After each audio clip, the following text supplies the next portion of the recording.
Nuts. You thought? You just...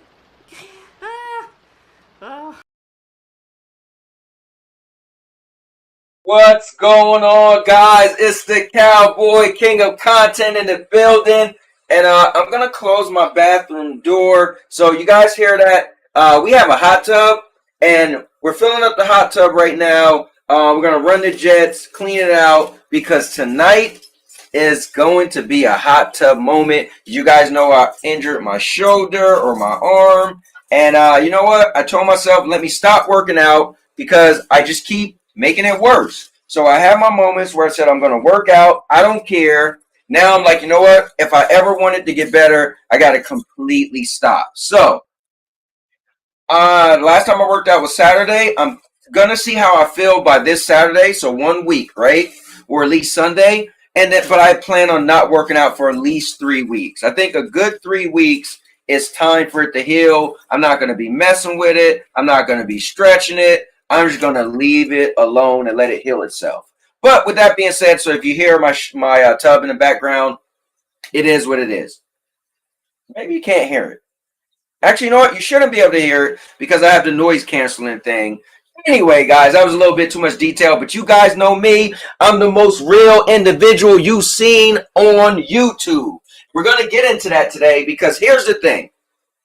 I believe in a thing called show and prove. I believe in a thing called seeing is believing. And if you say something, it'd be cool if you could back it up with a video. At least a picture. But I prefer a video. See, they say that a photo is worth a picture is worth 1,000 words, right? But then how much is a video worth? But you know what I do? The Cowboy King of Content? Guys, when you ask me, hey, did you ever do this? Hey, did you ever do that? Did you ever go there? I said, whoa. Give me a moment, because on my channel, I always like to say this. 95% of the things I say, I got a video on my channel. So some people out there get mad when I say just produce a video. I know you want me to believe you. I know you want me to believe you, but I don't. And even if I do, I want that video on my desk. All right, mostly everybody is like, what is he talking about? He's ranting, but I'm going to, I'll get to it. So anyway, guys, I did a poll today, and the poll was, should I do the wrestling league today? Should I do a show with guests? Should I play Forspoken again? And actually, the wrestling league came in #1, right? So I did a poll on Twitter, and then did a poll on YouTube. And more people want the wrestling league. But I won't just blindside the competitors. So I figure, you know what? Tomorrow. Let's do the wrestling league tomorrow. And today, we'll do a regular show. So with that being said, if you're new to the channel, I'm the Cowboy King of Content. Guys, I've got 4 pillars of content for you. It's unlike anything you've ever seen. You've never seen another channel that consistently put out this type of content and this many pieces of content. You haven't. Trust me, you haven't. I don't think you did. Guys, just know it's a lot of fun, laughter, entertainment, banter. There's like, I'm not wearing a shirt and tie, right? Sometimes I dress up and have my blazer on, but I'm not professional. I'm just the cowboy. I got a cowboy hat on, so don't ever let me bother you, right? Right? I'm just a regular guy from New Jersey, just coming here to do my thing because I like to entertain. So, with that being said, you're going to get podcasts, gaming, reviews, and vlogs. Yes, my life is on this channel. So, with that being said, you're going to get a lot of things. You might catch me on here dancing. You might catch me on here doing martial arts. Guys, I am the king of content for a reason because I'm a natural born entertainer. All right, I digress. So, with that being said, hey, you ready to start the show? Because my real name is Anthony, by the way. So if you're tuning in, there's no make-believe here. Everybody knows my name is Anthony. I go by the Cowboy. Some call me the King of Content. But we like to have fun over here. So I think you guys are going to have a lot of fun. And it's going to be epic. All right. So with that being said, I'm going to grab a chair. I hope you guys grab a chair. And we're going to get into the show. All right. So first things first, I like to go to the chat. And I like to, let me see. I don't like the way that sounds. Let me turn this down a little bit. Turn this microphone down. It's like the way it sounds. Let's see. All right, that might be better. But let me back up a little bit and see how it sounds. Yeah, I think it needs to be turned down a little bit. All right, that might be good. So, anyway, let me get into the chat. I like to read the chat first before I get the official show started. All right, let's see. So first things first, Rudig is in the building first. You know what we got to do? We got to give Rudig his little shout out. Let's go. Rudig's threw a bunch of the cowboy stuff. Hey guys, just so you know, I have a. I got to turn this down. Now it's too loud in my ear. So just so you know, I have a membership, and it's a bunch of little trinkets and things involved. Okay, not really a trinket, but and I got to get back on making my videos. So maybe if I could put out like 5 videos this week. So I do personal thank you videos, and I use my creativity and just let it rock. So I'm going to be putting out some videos soon. Let me see. Miss Urban said, first, let's get Miss Urban a shout. It got ugly in Discord, but I'm still here. I mean, I don't think it got that ugly in Discord, but guys, I do have a Discord. The link is in all of the videos. Jump in there. So when the conversation ends, when the show goes off, you guys could jump in there. We laugh, we joke, we mess with each other. Sometimes some people can't handle it, but it is what it is. But let's go. So even though you're seeking revenge right now,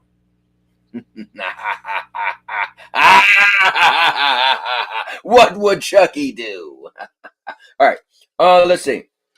Let's talk about stadiums and their failed platform. What's going on? Aminar is in the building. Official Stadia hater. FCat is in the building. My right hand man. He's alive. Aminar is here, man. He said, I want to see some blood. You might have came to the right place. Aminar didn't move on to Black Nut. Aminar, you ain't in Black Nut? Let me see. Ron is in the building. Amazon. Ron said, why you got that tight shirt on? Yo, listen, man. It's called athletic fit, all right? So if you work out, you know, they make these shirts where the sleeves are a little shorter, you know. Athletic fit. You know, don't be a hater all your life, bro. Can't stand these haters. Yo, Sanchez is in the building. Let's go. All right. Mr. Urberell says, Sanchez Gaming, why didn't you calm things down in Discord? You too, FCat? Yeah, FCat was gone. FCat was like, forget this. Aminar is just maker of chaos. He admitted it. I think he is maker of chaos. I had to calm down ISO, mister. Okay, so see, calm down ISO. FCat said, what happened? And Mr. said, he's gone. He left. I was like, dang, I liked him being there. And Rudig said, take as much time as you need. With my video, I want it to be epic. That's the thing, Rudigs. I have to make your video like crazy. Well, I do a pretty good job, though. When somebody's a content creator, I try to search and grab moments and make it pretty epic. So that's what takes me so long, because I'm always like, oh, God, here we go. Because my brain goes, I need to add this. I need to add that. I need to add that. We're actually going to talk about some of that tonight, because I asked you guys something before, and you guys gave me a little bit of advice, and I took your advice. So I'm going to mention it in a little bit. Let me see. People were about to start swinging in Discord earlier. It wasn't that crazy. He said, what happened in Discord? All right, we're going to get to it. Let's say, Aminar, when me and Cowboy dispute, everyone is affected. You damn right. When me and Mr. Urberell got a problem, we pushing kids and babies out the way. I look real quick, see a little baby. This is Sparta. Get the hell out of here. Grab an old lady. Move out of my way. Like, me and Mr. Urberell is like King Kong and Godzilla when we rumble. You know? All right. So with that being said, guys, I got down to the bottom. You know, there's a couple things I want to say. Number one, I just want to let everyone know who comes to the stream that this show is gonna be epic. You know why? Because I'm a cowboy. Oh, man. You know what's crazy? My arm hurt, man. I can't lift my arm higher than this, so I really need to stop doing that. So it hurts. All right, anyway, the problem area is it hurts like right in here. And so it's traveling to up here. I don't like that. But anyway, don't worry, guys. I'm the ultimate stage in evolution, and evolution stops right here. So I'm going to rebuild and repair my body like the Bionic Man. Just don't worry about me. The cowboy will be fine. Now, so I got to play this. I'll tell you a quick story. In Discord today, I don't even know how I got brought up, but I made a video a while ago, and the video was called The Steam Deck is Trash. Now, I was just saying, because I was heavy into cloud gaming at the time, and hold on, let me take this out of my ear, because I don't like hearing myself repeat. The volume sounds fine. All right, so I made a video and I said Steam Deck is trash. Now, what I was saying was with cloud gaming, if I'm using my phone and I got my little controller on the side of my phone, I could be in the house playing and I could say, you know what? Oh, y'all going to the park? I'll come to the park, but I'm just going to still play my game. And they're like, how you going to still play a game? I'll show you. So slap on my little controller, playing on my phone, get in the car, driving, playing on my phone. Oh, wait. Wi-Fi's in the house. Oh, don't worry, because when I step outside, my mobile service kick in. So I get to the park, I sit on the bench, and I play my game. Now, all I was saying in my video, like a year ago, 11 months ago, I said, the Steam Deck sounds cool, but I watched a developer video, and the developer, don't get mad at me, said that they didn't add mobile support. So they pretty much mean like a SIM card or whatever, right? Where you could like add mobile data to it, right? So people said, so I said, so when you walk out the house, it's a wrap. So people said, no, you'll be able to use mobile hotspot. I said, that would be cool. I wonder if you can. People said, trust me, you will. I said, cool. So I figured once it officially came out, there'd be videos left and right showing you doing it, especially from cloud gamers. Here's my issue. The average PC guy, they probably don't care.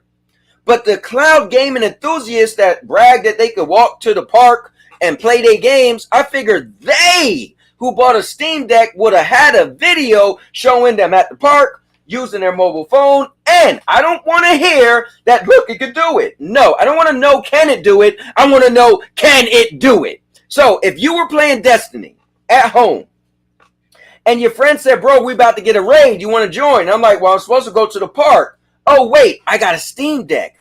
I could just use my mobile hotspot while I'm at the park on the bench when my girl is walking the dog. Bet. So I get to the park. I say, all right, send me an invite. I do my mobile hotspot on my Steam Deck. I jump in. I'm playing smooth, okay? Not just, oh, can it connect? Maybe it can. I don't know. I've seen pictures that it could connect. Somebody showed me a video could connect. I want to know, does it play well? Like, you know when you play Stadia and you say, man, this was smooth. You know when some people play xCloud and they say, it's inconsistent.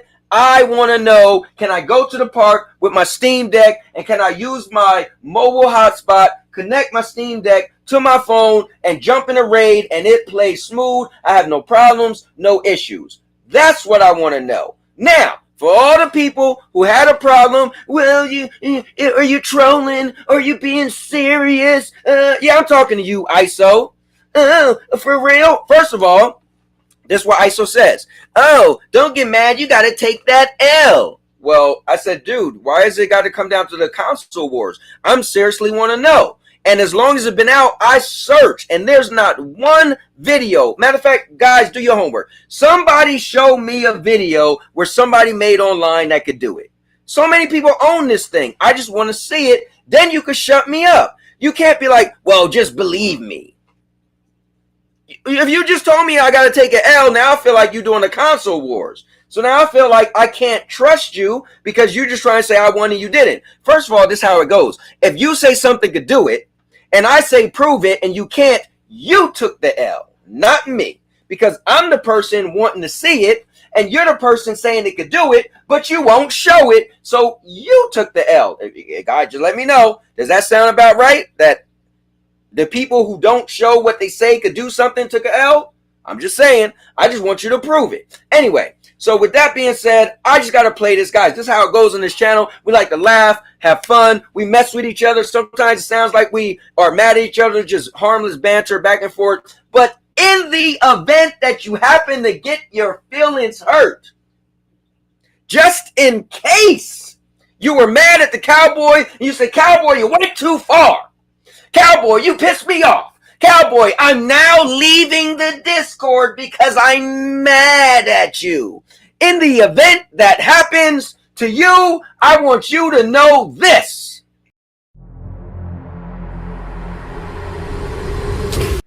You see that? Warning, entertainment purposes only. Let's check it out one more time. The information and advice presented in this video is for entertainment purposes only. One more. Do not attempt to recreate this at home. You might be harmed. Blah, blah, blah. It means it's a lot of fun and a lot of banter. Guys, I wear a freaking cowboy hat. I'm just playing around and having fun. But in the event that you happen to take it serious, I need you to know this. Man the fuck up.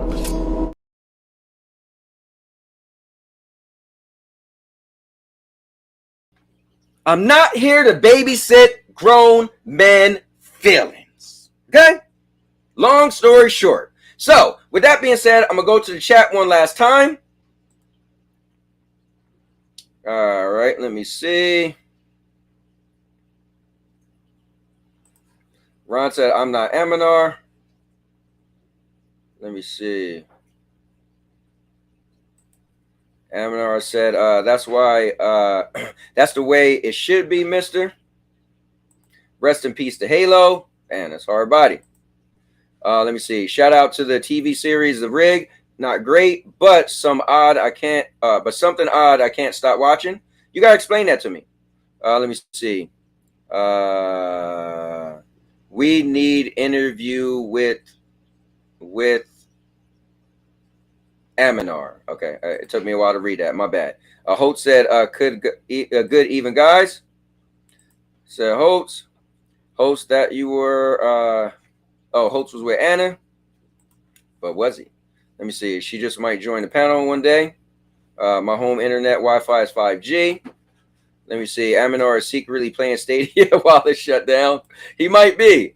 Let me see. Maker Chaos and Maker Chaos and where you? Hold up. Maker Chaos and where were you when Cowboy said people go for the games and VR more than social? Yeah, where was he? Maker Chaos. Way to make me look bad. Yeah, he didn't even show up. He just let that go down. Yo, Obi Rose is in the building. Hold on, I still got to give some shout out. Obi Rose is in the building. Did I get you, Sanchez? If I didn't, there you go. Sanchez, get one of those. And Maker of Chaos, get one of those. Hold on, my guy, Maker of Chaos. All right. So Maker of Chaos says social apps are important to VR. Let me see. Yeah, I was talking to Cowboy about it, but he said people want realistic games, not to socialize. But I was saying that people go for the social aspects before games. So I was just saying I don't think they go before games. I think when you think of VR, no one walks up like, hey, man, you should try VR for the social aspect. I think people say, yo, I was playing this dope game. It was cool. Stuff was coming at me. I was dipping and dodging. That's when I think about it. Let me see. You have to go into the panel and defend VR, mister, because Cowboy probably going to trash it. Yo, tell him again, Sanchez. All right, let me see. It is extremely important, and Sony made a big mistake canceling PlayStation Home. We've been perfect for... Yo, that would have been perfect. All right, so with that being said, guys, the last and final thing, I know I'm running along. This is, 23 minutes already, but the show hasn't really begun. The final show... Listen, the show finally goes off or comes on when I play my epic intro. You see, if you're new to this channel, I like to use the word epic because I feel I live an epic life, and I hope you too live an epic life. So join in and let's all be epic, because after this intro, the music brought to you by Mr. Bruce Campbell, and I slapped together some footage so you guys get a good idea of this channel. Oh, this show is going to be epic. And then I'm going to drop the link so anybody could join and feel free to speak your mind. That's the cool thing about here. I'm the viewers channel. I let the viewers join with the content creators, and we just make this our show. So you guys don't need to go and get your own YouTube channel if you don't want to. Just join in over here. All right, and with that being said, let's go. And now your mama knows. Bruce, unleash the baby god dragon!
cowboy is in the building. Let's go. All right, guys. So the show has finally started 26 minutes later. If you guys didn't know, we kind of got like a little pre-show, music and all that stuff. Come on, do a little bit of rant, trash talking, having some fun. And now the show actually begins. So let me take the time to add the link so anybody could join. The link is open to anybody could jump in. So hold up, let me see. All right, there we go. To join the show. You know what? I'm going to say panel. All right, cool. So here's a link to join the panel right there. And also, I'm going to make a poll. So one of the things we're going to be talking about today is E3. And what I'm curious is, do you guys think E3 should end or not? So let me make a poll for that. Let's see, make a poll real quick. And while I'm trying to make a poll, I might as well bring in the first guest, none other than this guy. Listen, he's my guy. He's not just your guy, but I like to call him, and the ladies from the United States like to call him, the accent guy. So let's bring in none other than Holtz. Holtz, what's up, man? I've just got a Just Do It, Just Run shirt on, so I feel like okay. I just want to give that random message out just for the sake of it to the chat. I want to ask you a question, Holtz. Go ahead. Are you going to be ready for tomorrow's all-purpose championship wrestling league? Yeah, I'm definitely getting some. When I was playing like sort of multiplayers, it was all I was all over the place. I wasn't used to sort of like how to roll off the ring, how to get my stamina back up and stuff like that. But then when I was actually playing with my family members, like a one-on-one, you're sort of more focused in the action, aren't you? To sort of learn to grapple and reverse and stuff like that. And I've been playing a few games, and I said to my nephew, "Was like, there's a wrestling league. Would you like to get wrestling? Because to go, I'll buy it and put it on a different account." I was like, "Would you show us some practice for 2023?" And he's like, "Yeah, I want to." I was like, "Okay, I'm definitely going to get the game next season. Nice. And I'm definitely jumping on board." Oh man! And as I was talking about it, my brother, he's 32. So he's a bit younger than me, and he walked in and went, "You can't have a wrestling match without me." You know, he just walked into the house. It was like a comedy moment going.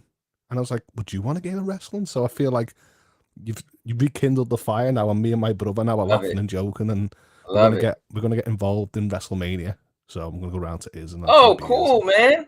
That's cool. Well, good stuff, guys. We got a wrestling league going on. Last week was the first day, last Thursday. You could check out the videos. It was cool, and we're going to do it again tomorrow. But let me bring in none other than, I got to call this guy my right-hand man, because he always coming red hot with the topics. He already got one. None other than F-Cat is in the building. F-Cat, what is going on, man? Talk to us. Yeah. What's up? Okay, that's what I like to hear. So let me go to the chat real quick. FCAT, I do see you got something. Matter of fact, let me pull it up on the screen and explain it to us. FCAT, what are we looking at here? It's basically results of the layoff with Microsoft Xbox 343 layoffs. Bethesda got laid off. But yeah, I don't know, and I don't like where Halo's going. I mean, I wish that they would get ID from Bethesda to work on Halo, and that would probably make it a lot better. But yeah, they're saying they're gonna start Halo from scratch and do it on Unreal Engine 5. Listen, that would be cool. Now, I heard those rumors, and let's see. I think. Okay. So I want to show you guys something. Speaking of Halo, so I'm gonna back it up a little bit. And guys, I made a poll. Make sure you join the poll. So I remember I asked you guys, I think last week, do you think I should continue to make my videos with all this editing, right? I do all this editing. I got videos coming in and pictures and stuff, and I love editing, but it takes me hours. Like, for instance, I recorded 2 videos last weekend, all right? One is up right now with Doc Dark, and I put edit in. Like, if I say something in the video, I take time to go find what video it happened. That's just how I am, right? But it takes a while. So that video is, I think, 11 minutes long. It took me about 4 hours to make. Now, at the same day, back to back, I recorded another video, and I'm going to show you guys right here. So hold on, FCAT, we're going to get back to this. But as I explain my story, I want to show you guys. Now, if anybody want, you could go to my channel. And if you go to my channel, so I think everybody could see it. I have it unlisted, but I put it as content, so I think you could see it still. So this video I made is called Make Halo Great Again. So this is how to make Halo great. Now, I recorded the Doc Dark video, and I recorded this video back to back. One video I put crazy editing in. The other video I said, you know what? People said, why don't you try just making a video of your thoughts and don't do all this editing? So I said, okay, I'm not going to edit. I'm going to just make a video. So when you guys get a chance to see that video, let me know if you've seen my content before. What's your thoughts? Do you think, because as I made the video, I'm like, dude, I can see all these videos. I want to come in and add this and add that. But I said, don't do it. Don't add a single edit besides jump cuts. I got to do that. So anyway, I just want to say you guys inspired me to try something new. And I'm not going to say, I'm only telling you guys that's watching, and I'm just going to put the video out there, and I'm not going to say anything, and I wonder what's the reception going to be. Are people going to care and say, oh, well, how come you didn't put pictures and videos? Or is people going to be like with Doc Dark? No one expects him to put anything. They just watch his stuff. So I just wanted to see. But anyway, Holtz, what do you think? I know you said personality is key, and stuff like that. Exactly. I was going to lead on that. Personality is key. Yeah, to me, I'm a guy that sort of puts on YouTube and I turn the screen off and I'll have you wherever I walk. And I just like listening to the voice. And then if I have to, if say you say, I'm going to show this, I'll turn the phone back on and have a quick glance. But usually when I'm listening to takes and stuff like that, it's just your personality, your voice, you're energetic and stuff like that. And I don't really care about stingers, transitions, videos, or... I mean, there's a select few times when you need to use these videos, but, you know, in what you're doing most of the time, I'd rather just listen to your sort of creative rant and just leave it at that. That's cool, man. What about you, FCAT? I'm not too sure. Okay, that's fair. Let me go to the chat. And thank you for that, Holtz. I always appreciate it, man. And I always remember that in my head. And I think of the same thing when I'm watching content creators. But I'll put this out there. Lion said you should tell your fans, and I don't have fans, I have viewers, okay? You should tell your viewers that you now know the difference between a remake and a remaster. Be honest. Okay, so I'm going to say this. I, for the longest time, felt that The Last of Us remake is really a remaster because they didn't even add new voices. They didn't add any new scene, new content. But I was watching Reforge Gaming, and Lion brought it up, and Reforge explained it like this. He said, listen, it's still a remaster because it's built from the ground up. And I'm like, I know that, but I just feel like it just looks better. He said, think about it.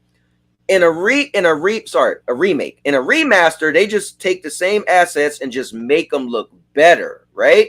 But in a remake, for The Last of Us, they rebuilt it from the ground up. Now, they added no new content, they added no new scenes, no new voice work, but the game itself, the graphics engine, or the what you're looking at was rebuilt. And so I'm like, it still feels cheesy to me. It still feel like all you did was make it look better, and they made the AI think better, and I think they made more enemies on the screen. But well, I guess I need side-to-side reference because no, because I disagree with that because there was Call of Duty Modern Warfare, which was for 360, and Call of Duty Modern Warfare Remastered, which was on new gen consoles, and that was pretty much the same thing. Yeah, but I thought they changed the story mode though. I thought they see. No. I feel like once you change something, like the Resident Evils, they added new characters, new areas. Yeah. You're talking about the reboot that came after that. So there Well, was. no. I'm was not a bringing up a remake. reboot. I'm just saying remake versus remaster. Then there Reboot was is totally different. Well, Hold on, go ahead. what I was going to say is Warzone. I'm playing Dead Space remake now. Okay. Why I said I need side by side comparisons?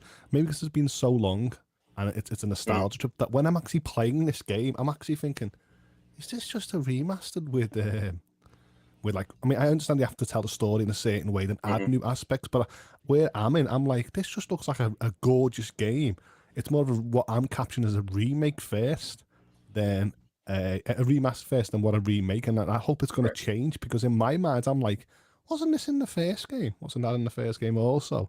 And I know it's great cinematics and stuff like that, but at the moment, in my mind, I'm like, there's a fine line these days between a remake and a remaster. I know what you were saying, that a remaster is just extra, like sort of fidelity, step up and that, and a remake from the ground up. But when I'm playing Dead Space, part of me is like, I need it to sort of shift really quick into a new aspect, but sort of keep the nostalgia. Yeah. Just want to put this out there. My man Rudig said he whooped Obi Rose on Monday Night Fights. So I just want to put that out there. So Let's see. yeah, there's like 3 different versions of Modern Warfare. Modern Warfare 2 was the really popular one. Right. I mean, Modern Warfare, the first was popular too. Lion. So I'm just testing to see. To be honest with you, I love editing, but I do spend a lot of time. My thing is, I always feel like, so I'll make a video once, I record it, then I watch it and start to cut things out and add things to it. Then when I'm done, I watch it again, and my mind is always like, oh, I can add this. Oh, this would be like, matter of fact, I was almost done with the Doc Dark video, and then what came to my mind, I had a point where I said, I always annoy Doc, and I was like, but I got no video showing him being annoyed. And I sift through content for probably 30 minutes to find a part where Doc is like, cowboy, and he says my name and he's pissed off. That's the level of detail I like. But the question is, was it necessary? Could I just say, oh, I annoy him, and you just say, okay, I get it, you annoy him? Did you have to see a video, a little quick 5-second video of him being annoyed by me? That's the thing. So what I'm actually loving about these remasters and remakes now is the devices that they're actually coming to. So I waited for The Last of Us Part 1 to come to PC, and once I heard it was on Steam Deck, I was like, this is going to be perfect. This is going to be me doing the extra little bit to start going on the story mode. And then also when I seen the support of the monitor support, I'm like, yes, this is going to add a new level of experience and depth. Okay, it's not going to add any new experience in the story or the music, but I felt like, wow, it could actually still bring the game to make me think, wow, this game is actually gorgeous and still got potential still in 2023. So that makes sense. And I also, I see what you're saying, Lion. Do some recorded stuff like Reforge. I think I'm gonna try the approach of doing videos and not doing editing and see how it goes. I want to say what's up to Ellis is in the building. Ellis, I agree. Make Killzone great again. You know me, man. I'm all about all gaming, and I have my, obviously I own a PlayStation, but I still play, Xbox whenever they get the games on there that I want to play. So what do you think it's gonna make Halo great again? So in my video, which I won't say too much, but you guys see on the thumbnail that it has Doom, and we talked about this in Discord, so you guys in Discord kind of heard this, but I think they should use Bethesda, because remember, Doom Eternal had 9s and 10s. It was even a nominee for 2020 Game of the Year. I think same thing how Bungie, they say Bungie is going to help Sony on some multiplayer stuff, right? Because they're good at it. I think Microsoft should tap into Bethesda and say, hey, help us with Halo. Like, help us kind of like, switch it up a little bit. My take is software. My take is that Halo needs a break. It's been in the forefront for so long of defining what generation gaming should be, especially in its genre, that we've just become so used to it. So I feel like that as other competitive games are catching up to the experience of Halo, Halo has fell flat on certain aspects. But I feel like just take a step back, focus on something else, and then bring Master Chief back in about 10 years' time when we're all ready for this new experience, and then we all go like, he's back, Chief. Stuff like that.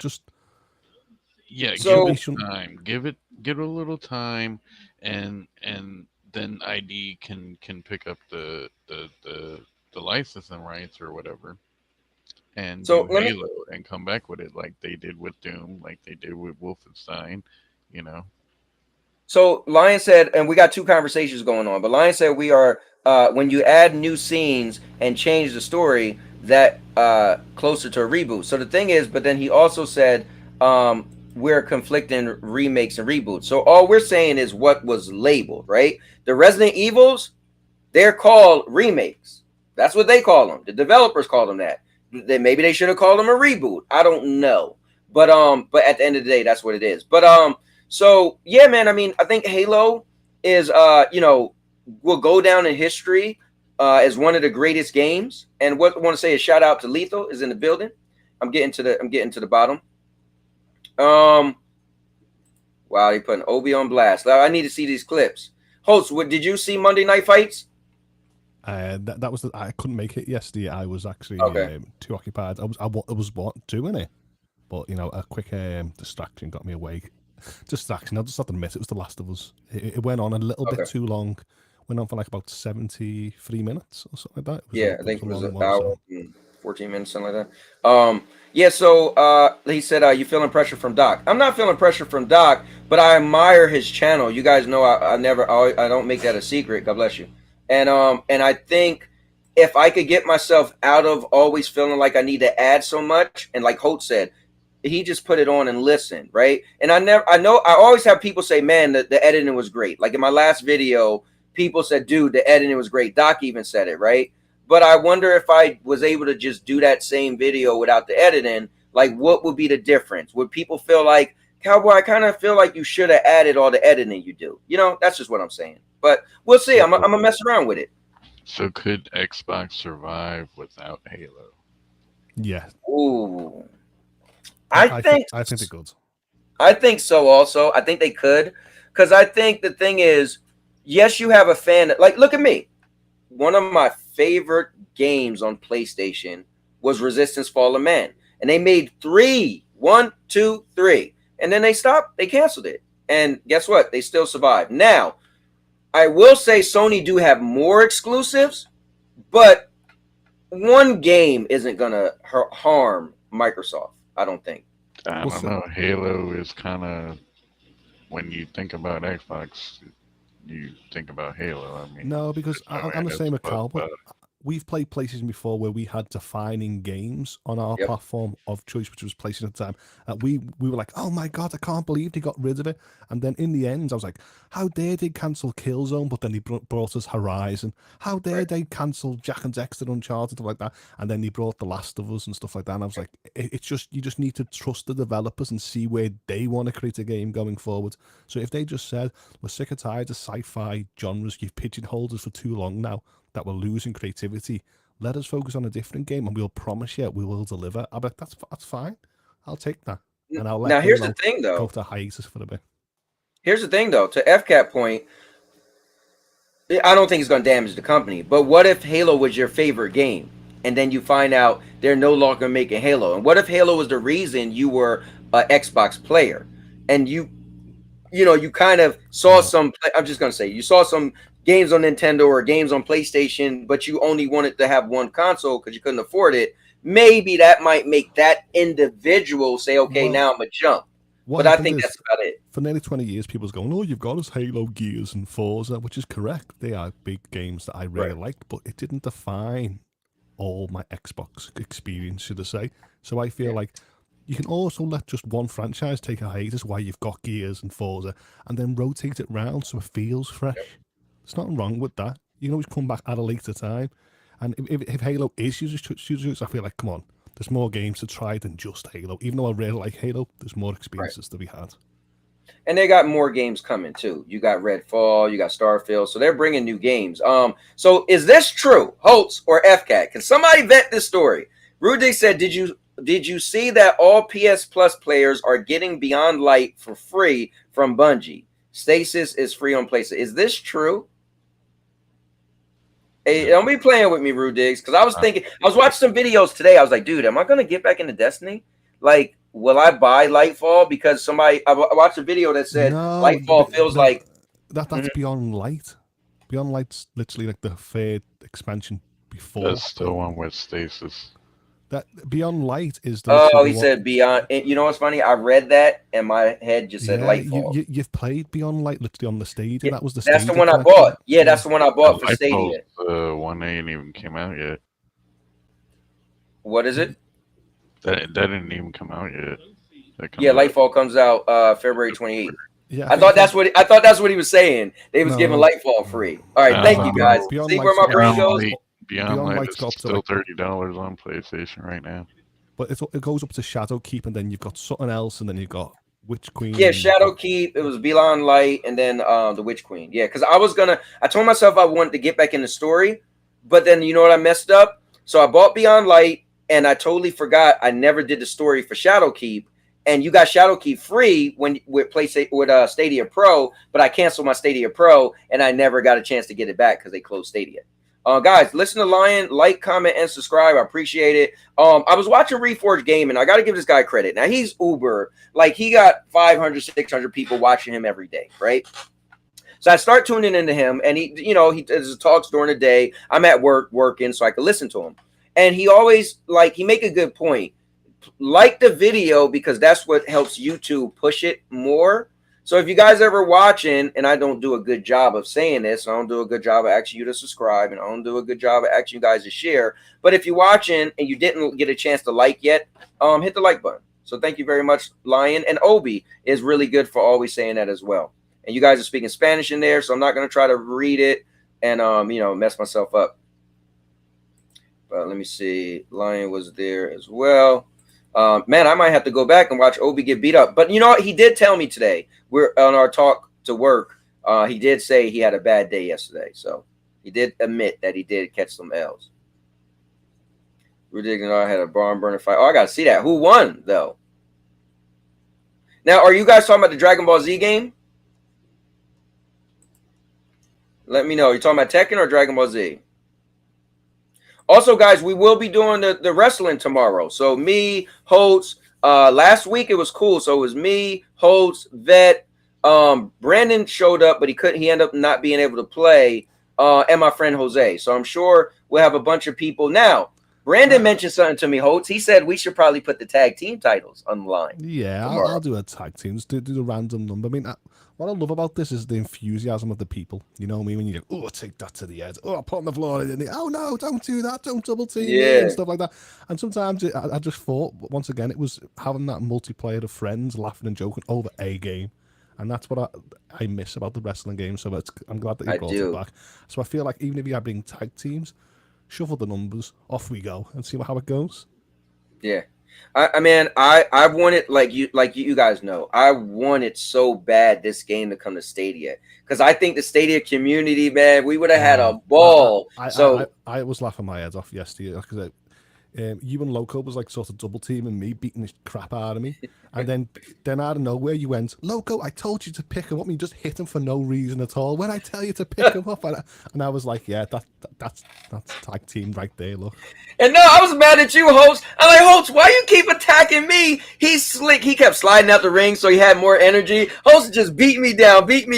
I'm like, Holtz, bro, if you don't go attack him, man. So you didn't. You went, you need to press R3. Oh, that's how you did it. It was just constantly aimed at you. All right, well, yeah, I want, so guys, the vote right now, the poll is, do you think E3 should end, yes or no? We got 71% says yes, and 29% says yo. So let's talk about that real quick. You know what, Cowboy? I've been on your panels for a while now, and I feel like we've been saying this for like literally 2 years. Yes, let it die. There's no need for E3 anymore. They were for like the pompous journalists and the people who won these big awards to go and pretend they were celebrities and to get access to games.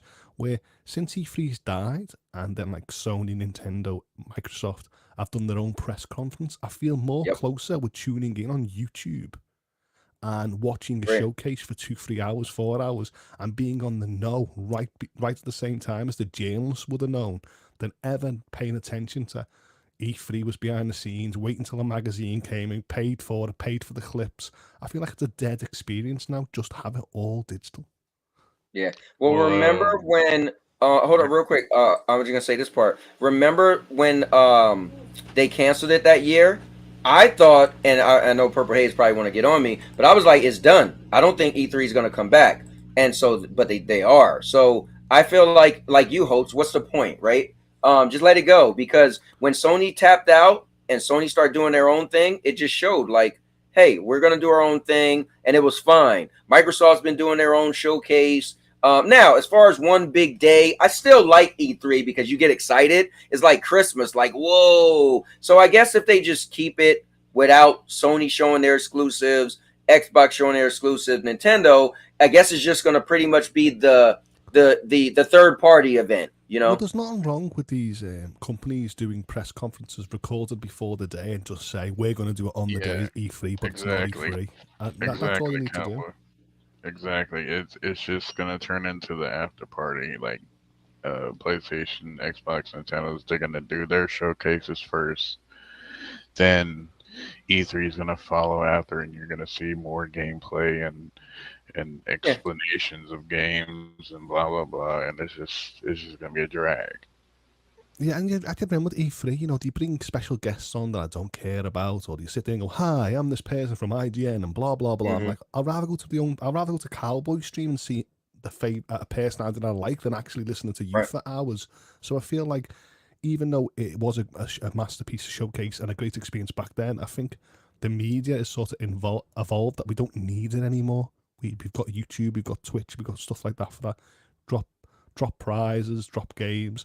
Say to Yeah. people, right now, go to the store and pre-order. That's all I care about. I don't really care about everything else. But I mean, they need to put on a showcase at around that time. You know what I'm saying? Oh Either yeah, the game. It's always important to have the games announced for the fall, right, yeah, and stuff like that, yeah. But Yeah, that it yeah. doesn't have to be Yeah. E3. It could be especially around that week. Xbox. Man, Yeah, but they you know what though? The only thing I will give credit for E3 is this kind of like a melting pot for the developers, because typically if PlayStation, Xbox, Nintendo do their own thing, those are their exclusives. But we need a place for these for the like for instance, is Square Enix going to hold their own thing? Is all these the third party developers? I guess it's just going to turn into their Well, showcase. see, I don't know why Square Enix would go there, for example, because we've already got confirmation for Final Fantasy 16 pre-order date. Sony said no. Nintendo said no. They've got nothing to showcase because they're keeping all their games secret after Tears of the Kingdom, which is Zelda. Microsoft, I think they just had a press conference, so I feel like, do they really need to go and showcase anymore? Other developers, yeah, but if all these other studios are being bought up by Sony, and Right. if you really think about it, guys, the games that they show at E3 are like 5, 10 years like down the road.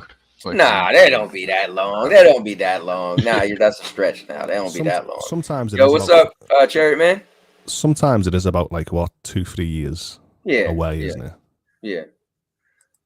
But because I remember, uh, Elden Ring was 2 years off. I remember, the 2 years before Elden Ring came out, they showed it hey, at I E3, remember seeing the very and first Starfield on E3, well, and yeah, stuff like that is it true. took Yeah, forever for it to finally come yeah. out. But not Yeah, all the I, games I are remember that far years away. for Kingdom Hearts and stuff like that. There's been loads of games that it's took like 3-5 years to come out. I'm like, again, when are they going to release this game? Well, here's a question. Just think of it, right? So we tested the waters. Remember, E3 took last year off, and we were all fine, right? It didn't stop gaming. It did like it wasn't like we didn't know what games was coming. So because I'm looking at Sherryman said with Nintendo, Sony, and Microsoft not coming to E3, is it a travesty? I don't think it's a travesty because when you think of it, those companies only put out a few games a year anyway, right? But those are like some of the big players that you would like to see. I just feel like I was fine without E3, so I don't think it needs to come back. But again, oh, thank you. Well, Oh, what? Hold up. What is this, Andy? Hold up, host. Hold up, host. here's the food. Barbecue jalapeno spicy crescent casserole. Oh, sounds nice. Wish I had some. Host, man, I can't wait till we meet up, bro.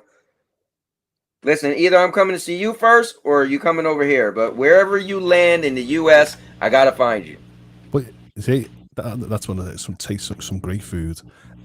What gets me about Nintendo is that Nintendo's been doing it the longest. They've been had Nintendo Directs, which have been amazing. Sony's been doing state of plays. So in the end, in my mind, I feel E3's dropped out of my mind for the last 4-ish years anyway, before sort of the pandemic, stuff like that. So to me, I'm like, I don't know who are these people trying to bring it back. Is it the media to try and big out their outlets and stuff like that? Is it are they trying to sell tickets? I think it's Microsoft, Sony, and Nintendo is bigger than E3. Well, that's it. I mean, how did it go in the past? They sold tickets. Did that ever go to the developers, or was it just a special conference? So in the end, it was a private conference that made money, didn't they, off all the fans, the drinks, the whatever they sold. Right. See, that's where I'm with you at. Like, who is it really for? Like, okay, when it comes down to financially, who is it for? Right? Who's going to make money? Now, I don't really care, mind you, but I'm just curious. You made a good point. Like, what is the driving force to bring E3 back if they skipped a year? Right? Like, so I'm curious myself. Is this Starfield in the background they're showing? Yeah, I think so. Let's take a look at this. What do you guys think about Starfield anyway, man?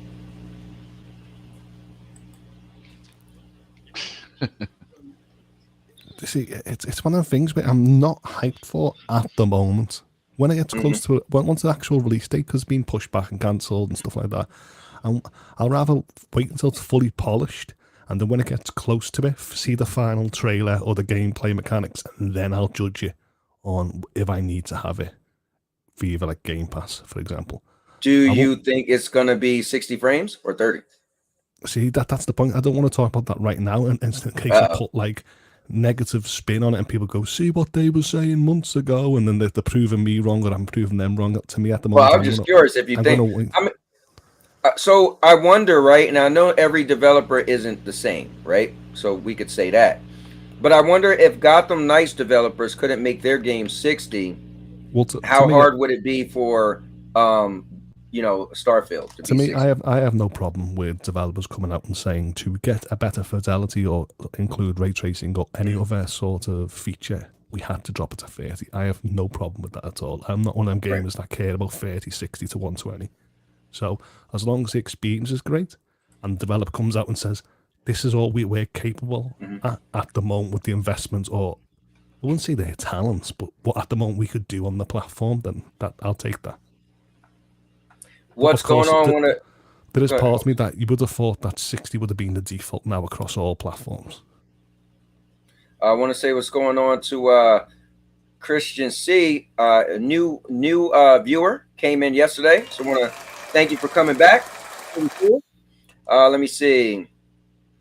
Let me cook these oodles and noodles. I'll be back. Hey, listen, I'm a oodles and noodles fan myself, but thanks for tuning in again. Yeah, I mean it's interesting, Holtz and FCAT, but let me see. The ESA is the company that puts together E3. Okay, yo, WinStar is in the building. What's going on? Companies pay to be a part of it. Okay, got you. And so I guess all the people that go to it, they pay to be a part of it. Yeah, so E3 is like a big, huge marketing thing in it. That they're making the money, aren't they? They're like, okay, we'll put the investment in for the hall, and we'll try and get yous, or we'll sell yous a space. So in the end, why should Microsoft go, well, FCAT, we're bigger than you now. We don't need you. We don't need newspapers and magazines anymore. All we need to do is put a stream on social media, and that's it. And they could do all their bells and whistles in their own studios. E3 reminds me of Comic-Con, but for gaming. Yeah, I mean, these people like Jim Ryan and stuff like that, they can walk into a Sony studio anytime they want and go, here's behind the scenes. Ooh, don't look at the monitors. Ooh. And then you could see like a famous person walk past and they're giving hints and stuff like that. Or what Phil Spencer does when he has all that background. And people sort of break down his background to see what actually they're promoting and stuff like that. I think that's more exciting than E3, what I find. So back to the The people poll. that get to go, they can go on the floor and actually play the games that are announced. That is cool. Some of Yeah, them. yeah, but there's demos now. When we see in Right. conferences, they've actually said go on the store now and try the demo. So we've all got it in That's the true. masses now without trusting the likes of media outlets. So the poll, guys, we got 69% said yes, E3 should end, and 31% says no. So just want to jump back on that. I mean, I would love, because we all go on the same thing of yes. I would love to hear what a person, why they say no, they want to continue. I would love to see if it's nostalgia or they actually feel it benefits some Well, I people. got one. I think, like I said, the only thing I would like E3 to continue is like that one. It's like Gaming Christmas. It's that one day or week where you see all these new games, right? Now, it could be like FCAT said 5 years from now, but you're like, oh, wow, look at this game. And then all you do is just talk about what games you've seen. And that's it, really. I mean, and I do like that. It's like that feeling of, oh, E3, just so you can see a bunch of games. Well, see, for when I see press events, it really annoys me because like all these media outlets or even personalities on YouTube, they go there and then they go, if you look underneath your chair, you've got a brand new PlayStation 5. You got everyone's got a gift bag, and or they go to the Apple. Here's the brand new Apple phone, and like, it's really for them, the marketing team, to promote with person than it is for the average gamer. So I feel like the average gamer is sick or tired of seeing all this Oscar-esque behavior, people on the screens or not. So I feel like they actually trust more watching it on YouTube and getting demos and getting pre-order dates whenever they need to. Like I said, a lot of people tune in. There's still millions of people, but I think it's got to be a digital event. So Now, wait. for a long time, E3 was like Xbox's place to announce like new features, new consoles, things like that. I mean, but we don't really need that now. Do we? We can turn on our Xboxes and it's coming next in our next patch. It's already telling you. That is true. You know, Microsoft, Sony, Nintendo, Capcom, etc. pay to be in the plus settings upstage. You turn your dashboard on now on your consoles that's saying coming soon or did you know, or it's on the PlayStation 5 and you go follow your favorite developer with the community, and the community will actually put, the developers will actually put community posts. So you're always in the loop, I guess, that you don't have to go out your way to watch an event. Well, let me ask you guys this. You know Mr. Urban World and his nonsense, but he said Sega is going to release a Dreamcast 2. Would you be excited for a Dreamcast 2 by Sega? Yes. No. Okay, wait. What'd you say, Holtz? Yes, I would. And you, FCAT? No. See, to me, why I would say yes. That's like if Google went on stage and announced Stadia was coming. Well, to me, why I said yes, why I'm interested, it doesn't mean that I would buy it, right? Is it because I got a nostalgia factor with sort of Sega devices? I would want to know is, one, would they like to challenge the Nintendo route by saying it's not going to be a powerhouse, we can't afford to bring the powerhouse, but what we can do is bring a portable, optimized experience? Or would they ever say, we're back, we're going to challenge Microsoft and Sony? So I would like, I know they probably couldn't, but I would love to see if they could. Like, what happens if they got a big, huge sponsor behind them, or they came out with the most epic games? I love Sega as a publisher, and if they came out and published like 10 games straight away on a launch of a Dreamcast 2, so like we just mentioned, like I know Mr. World loves Jet Set Radio and Crazy Taxi, and if they went this, and here's Bayonetta, and here's this, my head would go, I would have to buy it. But tell you what, if Nintendo comes out and announces like a big beefy console, I'm in. No, see, I wouldn't want Nintendo to compete with. I don't need another third box that does the same thing again and again. What Switch has done? Here's my issue. You guys both gave scenarios, right? My issue and what happened to me in cloud gaming is support. Maybe just a box that does the same thing Switch does. Like, hear me out. Easy. Here's a box. Here's my issue. Even with the Switch, I'm gonna throw that in there. People say, well, why you never tried GFN yet? And say, well, give me the need. Tell me why.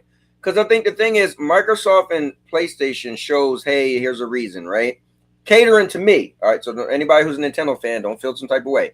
But I just feel like Nintendo hasn't put out a game that I personally felt I need to play. That's just me. So if Sega came out with a console, I want to know, like Host was saying, how much are they going to have support? Like, are they also going to, if they come out and say our console is more powerful than the Xbox Series X, but they're not going to get the third-party support and they're only going to have Sega games, then that's still even, because I don't, again, Holt said it, perfect. I don't want to have all these boxes. Like, give me one good box, okay? And then I'll dabble in the other ones with a subscription or something, or cloud or something. So well, that's why I actually don't want Nintendo to being a powerhouse is because I love the Wii U of what it offered and it flopped. I love the Switch for the portability and easeability, and the Switch I've bought like 79 full retail games in 5 years. So it doesn't necessarily have to be a beefy console, but maybe just a box that can handle Switch games. All Switch would need to do is backwards compatible, 1080 docked, 1440p portable with an OLED screen, battery life increased, and there you go. You've got me again for another 5 years. I don't think competing with Sony is going to be. Sony's got the market. And you've got the market with selling their games to bring the big games to PC. So I feel like there's going to be a hard time to compete with them. So why bother? You're already dominating. They were the leading console for years, Switch was. So why break that format? Shoot, even a dongle that accesses the Nintendo Cloud, and I can play Nintendo games through their cloud thing. Oh, see, that's the point.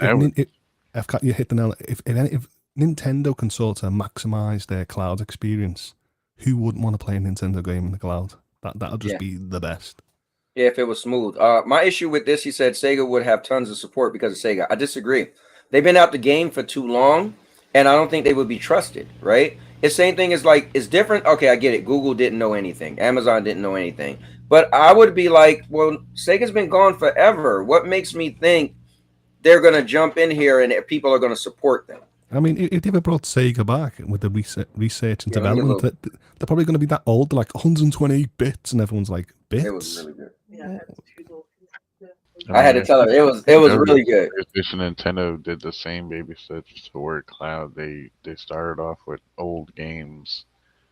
PlayStation's going toward a little bit newer games. They weren't old at the time, you know what I mean? They were the first ones to try Assassin's Creed Odyssey, and that was so close to release date and stuff like that. They had Resident Evil 7 close to release date. So they were testing the waters well before I actually had stages, should I say? Definitely. Here's the thing. So it depends on what you like, right? He said Jet Set Radio, Yakuza, Crazy Taxi, Sonic Adventures, Power Stone. The only one game on this list I really care too much about is Power Stone.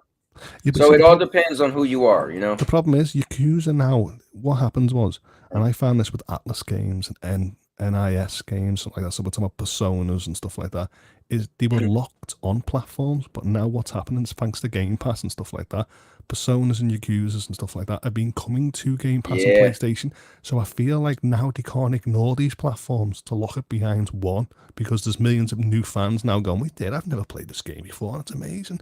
So I feel like if a Sega console came out, they couldn't lock it to that exclusive. Yeah, let me see. Christian said, I don't think Sega could do much with new consoles. Their games have so many different producers from families familiar. They're already on the mainstream games. I mean, that is the way to look at it, you know? They've been out of game, but they built relationships. I get it, but man, like, they're coming into this really late to have a console, if that was going to happen. We're getting all into this hypothetical situation, but I mean, to me, I wouldn't rather have Sega. I'd rather have heard in news like Apple coming to bring in their dongle or cloud. Oh yeah. Also, I'd rather have some big boys come in than Sega. I mean, I love Sega, but like I said, they're more of a nostalgia piece to me now. Yeah, Holtz, we got to back up on this too. Chariot Man, good point. 79 Switch games. Sheesh. Oh, do you know what? My Switch is over there. I can actually just plug it in that dock there and showcase it. Like, oh no, it's glory. Yeah, 79 games in 5 years. Sega failed because it was Sega. And to me, it's like, you know, it's the go-to for RPGs and stuff like that. And the games that I'm playing on the Switch, I can't get them anywhere else. I mean, I know there's a handful of games that I've got, like sort of like Dragon Ball Z Fighters and stuff like that. But a lot of them are only on that platform, and I feel like having it at that experience 720 on the go, 1080 is amazing. And now I've actually bought like 19 games for my Steam Deck. So I feel like that portable factor now is actually getting me to buy more games just to steal that extra 2 hours, 3 hours of gaming whenever I'm moving around. So, yeah. So I feel like even my Steam Deck, it's getting the love because I love that portable, handheld, hybrid approach. And, Well, Holmes, I need to see that. I mean, and I spent 29 games on 3 years of Stadia. Well, you know what I mean? So I feel like these portable experiences, playing on my tablet, going on the go, and stuff like that, made me buy more games where, with the PlayStation, I'm only buying roughly exclusives. Now, I would buy more on Series X PlayStation if I never had the option to do portable aspects. So I'm going to end this poll because I got one more. Do you think E3 should end? 69% said yes, and 31% said no. So I'm ending the poll, and I'm going to ask a poll for VR. Now, Mr. Ermroy has this comment up, right? So we're going to start. So I wanted to ask, what's the state of VR? So we had a really good VR talk the one day, but I just want to bring it up. Not too crazy. Let me see. I'm going to ask you guys, I want it to be simple and basic so I could get a yes or no. All right, this is going to be simple and basic. All right, so y'all ready? This is a yes and no. And no people going to say, well, you should have added this or added that. All right, simple. Do you like VR gaming? Yes or no? Now, let's talk about the state of VR gaming. When I think of VR gaming, and this is just me, I think of like a sidekick to gaming, right? You have your PC, your consoles, and if you're a VR, I don't see, when I think of VR gaming, I don't think like Mr. Urban World. He's that hardcore VR gamer. That doesn't come to my mind when I first hear VR. I think it's somebody who already got a console, who already got a PC, and every now and then they play their VR, whether it's the Quest or a PSVR 1. What are your guys' thoughts on VR and, you know, the state of VR? Because we are getting the PSVR 2. With the state of VR, I have to say, I do like VR, and it's a growing market. You know what I mean? I'm not a fool to say that it's not growing. But in my experience, and I was saying this in the Discord, and it's not just against VR, this is a lot of tech that I've played, I feel like I fell for the marketing so much in past iterations of hardware where they went, play it at 60 Hz, it'll be so smooth. And when I played like Project Cars, I was like, no. Okay, wait until you get a better hertz rate. Then I bought another one. Well, wait until you get the better brightness. Wait until it's OLED. Wait until it's more lighted on your head. Wait until you don't need these tracking speakers that took up half the space on my wall. And I was like, wait there, you told me this is the future of VR, and now you're telling me that it's not. I walked out and bought a powerful PC back in the day, RTX, GTX 980, just to run these headsets. And then when I was like, wow, I've got a powerful PC, I've got this over $1,000 VR headset, look at me, more ha ha ha ha. Then when I tried to look at the experience, I was like, what I forgot to showcase? There was a few things to showcase, but nothing that I could say, cowboy, FCAT come round, mate, and we'll all be playing VR forever. So in the end, I felt for the market that it was the future, but just like cloud, it could be a future, but it's not ready yet. So I feel like I'm not dissing VR. I just feel like if it's growing, there's a lot of growth to be had. So that's why when I listen to Mr. Urban World's take, I'm like, you play it, you invest, right, and then you tell me, and then when you captivate me with a video, I'll run out and buy it straight away and join you. But at the moment, I said that to him. I said it to him earlier. I said, dude, just show me a video that get me excited. That's all I'm saying, right? And he was telling me about the social, because I'm going to bring this up. What he was saying is that, the problem with PlayStation VR 2 is they're not going to do the social aspect. And I said, yeah, but when I think of people who say, I play VR, they don't run up to me and say, it was really cool that I was doing this and that. They usually tell me about a game. But I never heard somebody even bragging about a great game. But this is the most hardcore comment. Purple said, what is VR? What's going on, Purple? How's it going? Don't let Miss Urban World see that. Oh, what video you posted, Lion? Where'd you put it? Did you put it in the Discord? I'm sitting there. Like I said, I know what Urban said. Like I'm speaking about old tech, but I remember being there with weighted and big, huge cables that I had to thread to the roof and put it on like a spinny ball, so I didn't literally strangle myself, and limited space. And now when I look at it, it's lightweight. You can have a standalone experience. I feel like great. That's the mindset I wanted to go in. But once again, where's the big, huge push with the games? And I know it's got games, but I'm like, why aren't developers saying we are developing, for example, Dead Space, but we're also doing a Dead Space experience coming a month later? Where's that messaging? Yeah. It's not, is it? Because just like my cloud is slow, but they're growing, it's because developers don't see the need yet to put investment in. So if that's the case, if I see the developers not putting the investment, then therefore I am, as a early adopter, is not going to adopt anymore in VR. Now, Mr. Emerald's like, oh yeah, but this thing in like Resident Evil 2, the community have done it themselves. And you're like, yeah, but that's a community do it, modders. It's not a full experience. It's sort of like an early access mod. And I'm like, why should I trust the community if the developers ain't putting the love in? So I definitely need to see, if I want to support in the future, I definitely need all the things that I need ticked. Or OLED screen, better frame rates, better lightweight, and there's a lot of stuff that I need. Yeah. Look, Christian said, they're not putting on a headset to play games. I'd rather see them on a PC. So yeah, I mean, some people do feel that way as well. Let me see. I want to know, what is Mr. Emerald saying? Say, I still haven't touched my PS5 because of VR.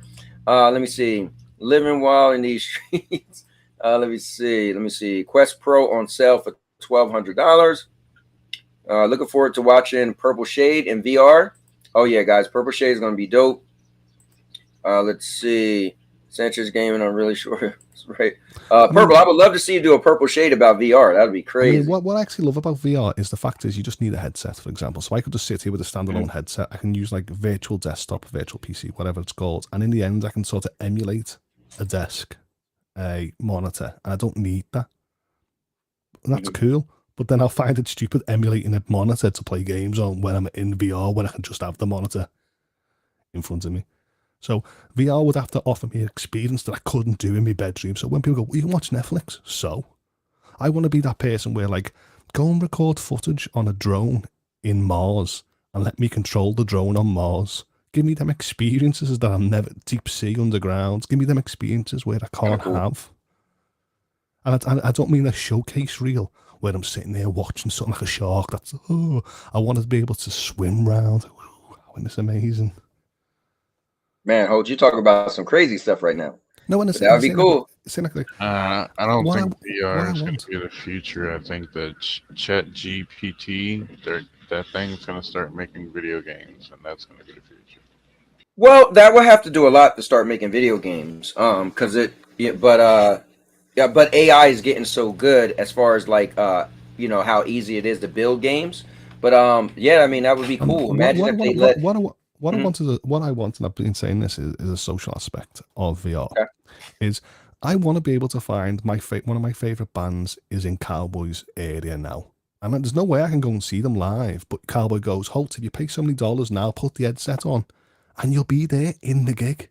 And I'd be like, wow, Cowboy, what's this arena? And I'll be stuck in a set place, but I'll be able to look around 360. But then when the band comes on, I'm like, I'll have a real live gig and music experience, or I'll have that experience when football and soccer's on. That's what I want. Or I thought they said you could do some VR could do that. Certain things, but it's not mass, is it? It's sort of like a trial run. So me, I would love to go to like same like the cinema. You can have a cinema experience. You can sit around and move seats, but if that's not like, I can't say now, open a cinema up, pay for Avatar 2 and sit there and watch a brand new Avatar stream to my headset that's got no wires. That's the experience that I want. Oh, I see what you're saying. Like so the last VR I played was Iron Man on PSVR 1, and it was cool, man. But the cord, every time I'm flying and then I feel the cord, it kind of made me realize, oh yeah, I'm still just sitting with a headset on. People are saying to me, Holt, you can get big screen VR when you connect it to your PC. And they're like, well, I'm going to just, okay, I was connecting my PC, get a ripped version of Avatar 2, and then I'm stuck. I'm like, I don't want that. I'd rather just have the best fidelity available, which would help with cloud. Sit off with a virtual reality headset and pretend I'm watching a brand new cinema instead of me actually going to the cinema if I was stuck for time, for example. So let me ask you this. Mr. Overall said, tell me this. What does console give you that VR doesn't? No, see, that VR is a great way. Like I said, VR is a great way to have other experience. Like, I'm not dissing that, but that's like me saying my monitor gives me a new experience because of the ratio and the curve. Then Calvin goes, oh, my new monitor gives me because of the Right.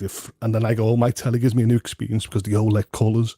We can all say that. I'm not dissing it. I'm just trying to say at the moment to hit the mass market and it's falling short. Well, I'll answer it. For a niche. So I think the thing for me is support. That's it. Support. That was my only issue with Stadia. Only issue with Stadia, right? My only issue with cloud gaming. It's my only issue with Nintendo, right? It's support. So I've been playing games for a long time, and I remember Nintendo and Sega, right? They used to get pretty much so much support, right? Some would get some games the other didn't, right? But they got massive support. Then it merged into Panasonic 3DO, which didn't get as much support because they was new. And then we had the Jaguar, we had the TurboGrafx 16, and we had the Neo Geo, right? But you had those main consoles like Sega and Nintendo that always got full support from like everybody. If they didn't, it was a random deal they did with only somebody else. Then hold up real quick, when PlayStation came on the scene, it shook stuff up a little bit. Then eventually Xbox came on the scene. Then Nintendo said, you know what? We're kind of out of the game as far as hardware. So we're just going to focus on our stuff, and whoever want to make a game for our hardware, cool. So for me, I was like, okay, they tapped out for me, right? So then as we went on, it's pretty much PlayStation, Xbox, and PC. Well, and PC still is a little bit funny with me because as far as support, they still don't get heavily supported as PlayStation, Xbox. So for me, my only issue with VR, well, for one, I'm just not sold yet. When I put it on, it's cool, but it just doesn't grab me. But it just doesn't have the support. When I see a trailer and I say, oh, I know that's going to be on VR, then for me, I think it'd be like sold. To me, I mean, I've seen Sanchez's message where he's just saying that there is 3D movies and there is gigs. And in the end, I never thought because I'm from a different place, I don't actually see them. But, in chat, someone, Avatar 2 is in 3D. Tell me right now, can you actually go and pay for the ticket now in VR and watch Avatar 2 in 3D? Someone actually just go and Google, for example, one of their favourite artists that are doing a VR experience right now that I could actually put a headset on and I'll be there watching this favourite artist. Because when people are saying they are doing these live experiences, I'm like, where? Just put the link and then let me have a little look on YouTube or someone, because I don't see personalities on YouTube saying, oh yeah, I was there at a live concert, I don't see it. I just see people saying they could have, but I don't see the. And I get this, VR is not just game cowboys. For me, when I think of VR, I just think of games, right? So I'm not even tapped into that social. So for me, you got to suck me in with games first. Like, get me like Half-Life Alyx, which they say is like the best VR game. That didn't do nothing for me. But suck me in with a game, and then you could be like, oh, and also like PlayStation Home. We brought that up earlier, right? I didn't get a PlayStation for PlayStation Home, but I damn sure created a character and I was walking around and all that because I already had it for games. That's all I'm saying. I need to support. No, no, I'm not sitting there saying Avatar 1. I'm talking about Avatar. I'm talking about a cinematic experience now. I'm talking about something that's now out. I mean, I've loved VR. I played Project Cars. I played Elite Dangerous. I played, Resident Evil 7. I've played some good games that are in there. But if I want to buy a brand new Quest 3, you would have to tell me like Star Citizen's coming and this game's coming. There's going to be a big, huge list that you would have to give me to actually make me invest. I mean, I love the social. I love chat VR. I love all the stuff that Mr. Emerald's been talking about as a social experience, but I'm like, I don't want to sit in my room being sociable when I would want a different experience. For example, I'd rather have a gaming experience first and then add the social. Holtz, which one have you played in VR? Which one have you played in VR? Which games? Well, I don't know. I mean, I guess maybe start with whatever VR. What VR did you use, I guess? I mean, I had the Oculus, OG Oculus, and I had the HTC Vive. Okay. Rudik said for me. Oh, go ahead. I mean, Sorry. don't get me wrong, there was loads of games that was early access, and they were like fun little cartoon games, running around shooting balloons. And I've been there in social spaces and stuff like that where I've walked around and people are talking, and I've picked up an object, and I'm like, what to do with this object? Some objects are not, they haven't been coded to do anything at the moment, but I've been there and I've played darts and I've played snooker and stuff like that, and it was great. And when I played Resident Evil 7, I just thought, my God, this looks horrible. To me, I just don't think it was actually great. I just think it looked dirty. And that is when I realised the hate and the quality needs to step up. I played Project Cars, and people were saying, oh, wait until the hertz rate goes higher, then you won't get nausea. And I'm like, wow. So they aim for 120. So now, when I look at VR headsets, it's got 120 hertz, they've got OLED, they're very light, they've got extendable batteries. I'm like, yes, that's something that should have been there 10 years ago, 5 years ago. So, like I said, I want to grow with it, I want to like it, but I don't want to be an early adopter on anything. So what's your thoughts on PSVR 2? Because that sounds like that's kind of armed to the teeth, right? It does sound armed to the teeth, and yes, I would love to play the Horizon experience. But once again, I can't invest in something and then it fails 2-3 years later. Got a good point. So, and I just didn't see enough. Like, there's not one game I've seen. I'm like, and again, that's just me. I'm a picky gamer, kind of like Christian C is saying, right? But I didn't see one game that I said, oh man, if I don't play that, I feel like I'm missing out. So I mean, I've said this before. So HTC Vive, Oculus, I went out and bought, and I got a GTX 980 PC. So that was a heavy cost for me. Got a steering wheel, got some flight sticks. Great. Then what? For example, I bought a Samsung Gear, the first iteration of it, and the second. Went out and bought a Samsung S8 top of the range phone at the time to have these mobile experiences, and that was cool. But it fell flat because the content wasn't there. And all I keep on seeing is, yeah, you can sit there and watch Netflix. Yeah. And at what quality? I was having better quality in real life than I was.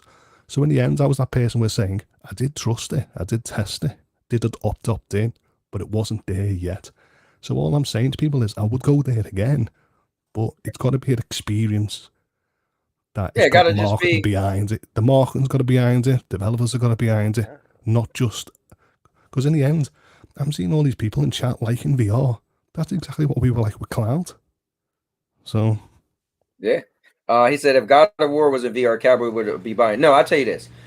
Forget God of War. God of War is cool, but you got to think of what you do. God of War, you swing, you hack and slash. The coolest thing I did in VR, period, was Super Hot. That's a perfect game for VR. Bullets shoot at you. You look all around. You move. You dip bullets. That's cool. Give me like Marvel Avengers in VR. Let me be running on the ground with my friends. We're all superheroes. You might be the Hulk, and you could grab an enemy and swing them. Somebody, and I could be Iron Man, just jump in the air and fly and land, and we're fighting multiplayer.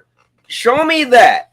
I mean, I've seen gamers say, oh, I can't get this monitor because my desk's too small. I've seen gamers saying, I can't put this telly on the wall because it's a slate wall. And I feel VR is a great concept, but unless you've got a VR gaming room with nothing in your room to run around and do all them, you're going to be limited. Oh, to yeah, Maybe VR is going to get cool if you could have in your house the little tracks. You see when you watch people with the VR headsets and they're on the tracks and they could turn all the different degrees, but it's like a stationary track. I've seen that for years, but when is that going to hit mainstream? I don't know, that thing might cost like $5,000. So Rudigs and Mr. Overworld, they're talking about, let me pull this up. Good stuff. Rudig said, it's not immersive enough. It's like 50% of my senses are immersed, while my others are in a room with the toaster on my head. Hard to block out the other senses. Now, Mr. Overworld counter to that, he said, I'm the exact opposite, Rudigs. I'm already stationary or already, he said, so standing while playing a certain games have done more good than bad. When it comes to my body. Well, to me, right, if this was a cloud headset, a cloud VR experience, that I could sort of stand in my, I know it sounds stupid, stand in my back garden and actually have a lightweight cloud headset, I would play Cowboy at Tekken and I don't care what anyone thinks. But if I'm sitting there with a couch, a coffee table, a telly on the wall, it ain't going to go well. Is there boxing games in VR? And pretty sure there's definitely boxing games. I mean, whole experience. I'd love to have that, like a fitness experience. You know, different types of boxercise, Zumba, and stuff like that. Stuff you see in gym classes, and you just.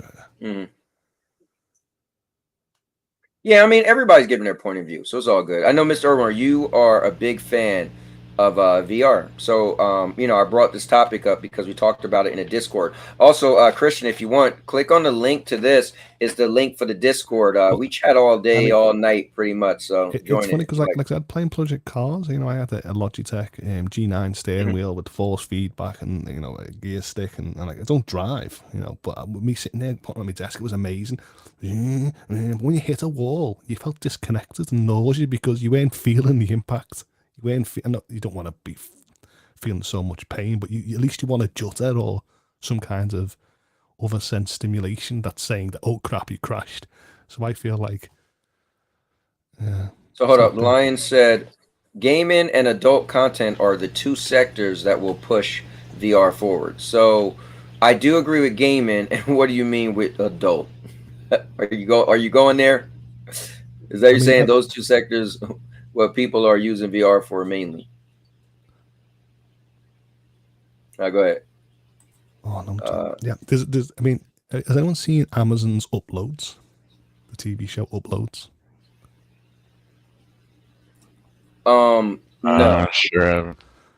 I mean, that does a good thing where VR is going, where they've got like the virtuality body suits, and you got the sort of like the VR headsets, and you sort of can sort of interact with the dead that sort of uploads themselves to the cloud and stuff like that. And you think, yeah, that could be a future. Oh, I know what you're talking about. Yeah, I didn't see it, but yeah, that's on Amazon Prime, right? Or you see like Black Mirror. Yeah, that could be a future, but it's not going to be. No, I don't think it's going to be my future. So you know what? I watched that episode. Mr. Urban told me to watch it, and I watched that episode, so I know exactly what you're talking about. The fight, that was the fighting snipers. Yep. Yeah, there's a fighting game. Yeah, that got crazy. But so he said, I remember seeing a UPS driver knocking out his little kid. So I remember the guy uppercutting his kid by mistake because the kid was walking and he was playing a boxing game, or he was punching. I don't know what game he was playing. Yeah, I mean, I've seen stuff like that now where like, people are shouting, you shouting bad stuff, and they can't hear you, then you just get an uppercut. Oh, sorry, love, I was in VR. Yeah, break a chandelier sign. This is a good point, though. Sandra said VR is also divided because some people want motion controls where you have to stand and use your hands, and other people's, like me, like to sit down and use a controller to play VR. Well, Vet is in the building. I thought it was actually cool seeing the Quest Pro, where they would actually target it for people who are creatives. So in the end, they had force feedback. So in the end, it felt like that you were writing on a desk, like not writing on a desk, creating something on a desk, molding something. So I thought that's a great thing. But I said the price range was a bit expensive because I'm not a creative. So I thought, like, you know, let's see how that goes. And then I just said, Mister, I'll wait until the Quest 3 is out for just the gaming consumer. Red is in the building as well. Guys, the link for this is in. You guys could join, but make sure you be a part of the. Let me refresh it. A part of the poll. So the poll is just straightforward. All right, we've got some straightforward polls today. This one is simple. It's do you like VR? 67% said yes, and 33% says no. So I'm going to end the poll. We'll end it right there. Let me add the link again, just in case if any of you guys want to join. I know Vet is in the building, and I know Red Giraffe is in the building. And what else did I have? Let me see. So let me put this to join the panel. And there you go. And it must be Vet saying something crazy, right? No, it was Mr. Airworld. No, it was Mr. Airworld. I've watched live cams in VR, and I was there in the room with the model. You know, I'm just sitting there going, can't take my headset, it's all sweaty. You know, clean the lens. All right, so I'll pin this to the chat. Oh man, Mr. Urban, what are we gonna do without you, bro? Guys, make sure you like the I gotta get better at asking you guys to like the video, so it's cool. All right, so let me see. Red Giraffe's in the building, Vet is laughing. Let me see. Mr. Urban said, okay, you already read that. He said, yeah, let's see. Lion said, adult content is always used in new technologies, cameras, VR, and etc. There's plenty of articles that talk about that industry adapting VR. Lion sounds like he has first-hand experience, right? You know, it is what it is if it's available, but see, this is the issue, isn't it? This is the issue. The porn industry are going to invest in it because they can see the potential and that they're going to get a lot of money by having a service in VR. So they're going to have a great return. And people that have got cameras on their head, say it was sort of Instagram models or OnlyFans, they're going to see a return in money. But developers from games or developers from theatres ain't going to match that money yet. So they'll rather wait until the technology and service comes cheaper and then they'll roll it out. So by all means, we're admitting that yes, porn is actually pushing VR forward more than a lot of stuff. And here's the Discord link right there. So speaking of the bad naughty word SEX, what is y'all thoughts and reviews of The Last of Us? Oh, okay. All right, so guys, I want to make this clear. We don't like spoiling, all right? So we're going to do a spoiler-free, just discussion, or just quickly touch it. So what FCAT is talking about is episode 3 for The Last of Us just aired this Sunday. And, now, Holtz, you've seen it, right? Yes, this is definitely the best episodes up to date. So I think this episode is the worst episode as far as, hold on, hear me out. So I'm very critical because The Last of Us is my best game I've ever played. And I beat the PlayStation 3 version. I beat it when it was on PlayStation 4. Now I want to play PlayStation 5. Now, hear me out. Hear me out, Holtz, before you get on. I've got it. No. The episode was great.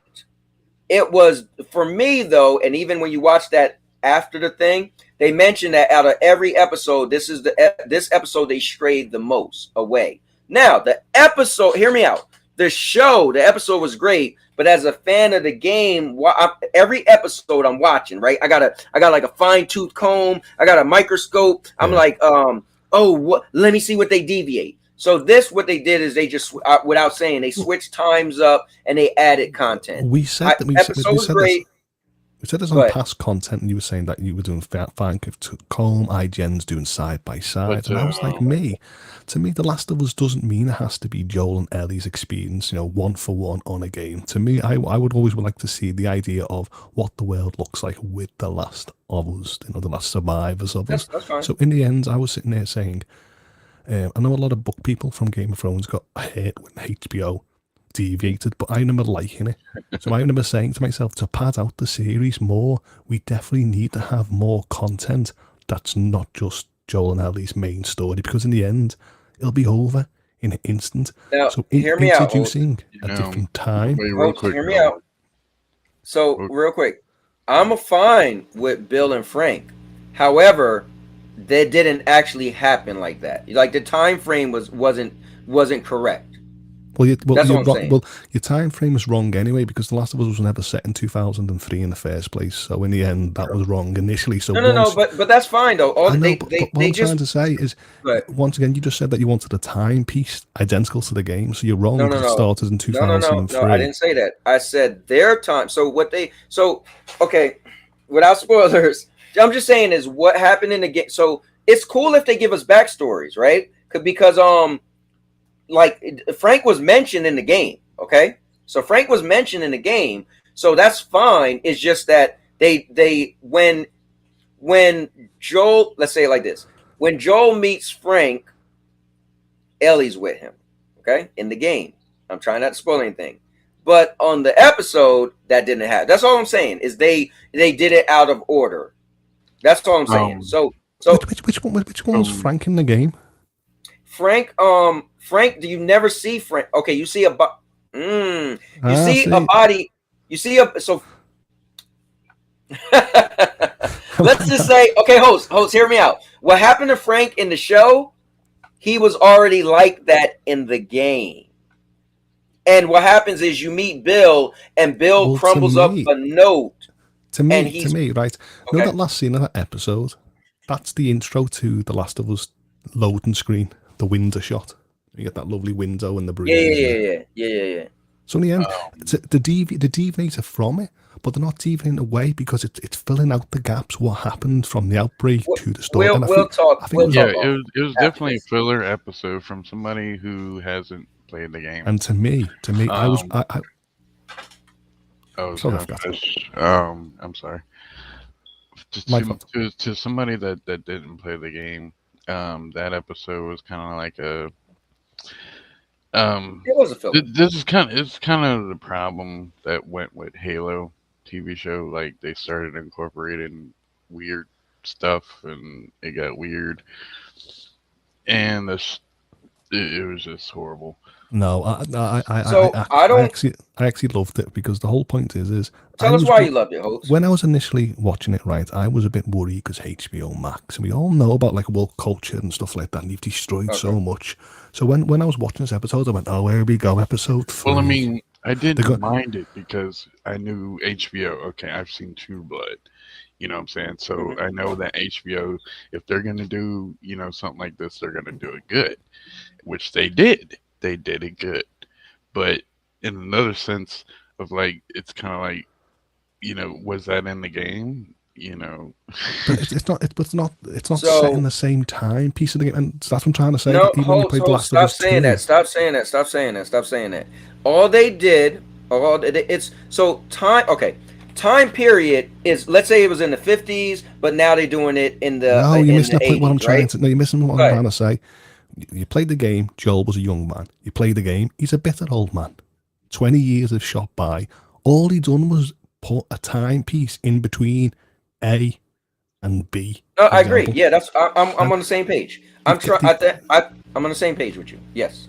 So in the end, he just filling Joel's humanity and the people's humanity. Because in the end, when I'm watching shows like that, I feel like everyone's going to be the evil guy, the wrong guy. So seeing humanity takes on The Last of Us and see why I like The Last of Us 2, even though I was really hurt about a certain scene, was the directors filled me in with different things that I didn't want to look at. Look at or this. Watch. Look at what he said. He said Frank hated Bill in the game. Now the thing is, though, I think it might have been the other way around. Who's Frank and Bill in The Last of Us? I can't remember seeing Frank and Bill. What, in the show? In the show or in the game? Sorry, in the game. So the game, Hoach, I gotta send you this. So IGN always do a video where they do 1-for-1 the show and the game. So I always watch it the day after or that day. I'm gonna send it to you. But they did one for each episode, and if really you be like, oh, but so earlier on in the game, I could talk about this. This is a game. Earlier on in the game, Joel goes and meet up with this guy, Bill, and Bill looks identical. They made the guy look just like him, beard and everything. And he gives him that truck, same truck. That's what he gives the same truck, doesn't he? That's the truck that gets sold. So that's all I was saying to you is they changed. I know what you're not. Yeah, that's all I was saying. That's all I was saying. Now let me get past that. I still loved the episode, but I agree at FCAT it was a filler. The reason why I call it fillers for me doesn't really push it forward. Like they could have not met up with him, but I guess because now they got weapons, they got a vehicle. But I still loved it. Trust me, Holtz, I loved the episode, but just me as a fan of the game, I'm just scrutinizing like, oh, I want to see where they deviate. And the after thing, they even say this episode we deviated the most. That's all. But I still love the episode. No problem with it. I love the deviation. Like I said, it wasn't too hateful on me as a fan of The Last of Us and stuff like that, both games. And I felt like they done it in such good taste because there's a lot of media out there that do it in such bad taste that puts people off. And I sat there afterwards and I went, that was one of the best episodes that I've seen to date. Let me give a shout out too. If you guys really want to see a really good show, Lion 809 Lion right here, him and his friend Mr. E, they do their channel's called Unstructured Media, and they do a epic show. Like I watch it every time after I watch The Last of Us. So I watched The Last of Us late this because I finished Wednesday. So I finished Wednesday, guys, and after I watched The Last of Us, I went to his stream instantly. And so he also puts it in the Discord. So if you guys go to Discord, there's a tab called Share Your Content. You could always find Lion's content, and it's really good. They do a great job. They go over the whole episode from beginning to end. So if you guys want to give him a shout out. I was worried when I initially seen the air dates of The Last of Us, and it was 10 episodes. And I was like, how the hell are they going to milk this? And then when I actually seen it, that they're sort of doing this directional take. I thought, now I understand how they've got 10 episodes. So. I think what they're gonna do is they're gonna just take the really big spots, and that's also why I felt like this, because I felt like Bill didn't really do that much in the game. And it's funny because I forgot all about him in the game, and I was thinking he was the other part when you go and find where Tommy's at, his brother, and you meet that in my head, I was like, oh, they changed the husband and the wife, and I was thinking Bill and whatever, right?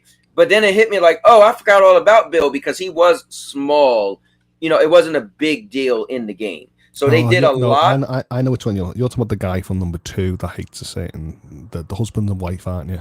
He's like drunk, and Tommy was with them, but when you get there, they're like, oh, Tommy went off somewhere, and then you get raped, blah, we won't get into it, but Miranda. But it's a great show. But I think what FCAT wanted, right? FCAT's like, yeah, I didn't answer my question. What he wanted to know was, did we have a problem with the content with Bill and Frank? I think that's what FCAT was asking. Me personally, I have no problem. One of my best friends, God rest his soul, he passed away. Man, I don't even commit the memory of the year he passed away, and I'm really good with years. But he was gay, and I love that guy, man. One point in time, we used to live together. My heart. So I just love, I'm cool with everybody, every situation. I hope I didn't spoil anything for the show. But so I didn't have a problem with the episode at all. My only issue was they changed a lot. Well, see, to me, like, the whole point is about Bill and Frank and stuff like that. When I initially thought to myself, because I don't trust how companies, they usually stereotype people, and they do it in such a way it sort of villainized sort of the audience or the people that want to represent an agenda. So I went into the show with actually knowing nothing. So when I watched it, within a few minutes, I just loved the characters, and I progressed through the show and going, but it doesn't. The part of my mind was there going, HBO. It's not Bill and Frank. It's HBO. Yeah. It's HBO. Because I knew what was going to happen, but in the end, HBO done right, and I feel like they represented characters and the existing characters in such a way that it catered to everyone, and I think that was a good script writing and a good way to. Do an image for the TV show. Lion, jump in with that no voice, bro.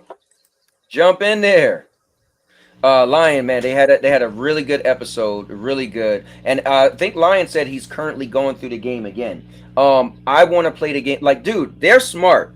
I'm got the itchy trigger fingers to buy this game for the 3rd time. I'm like, I want to buy the game so bad, but I'm like, you know what? Let me calm down, play Forspoken.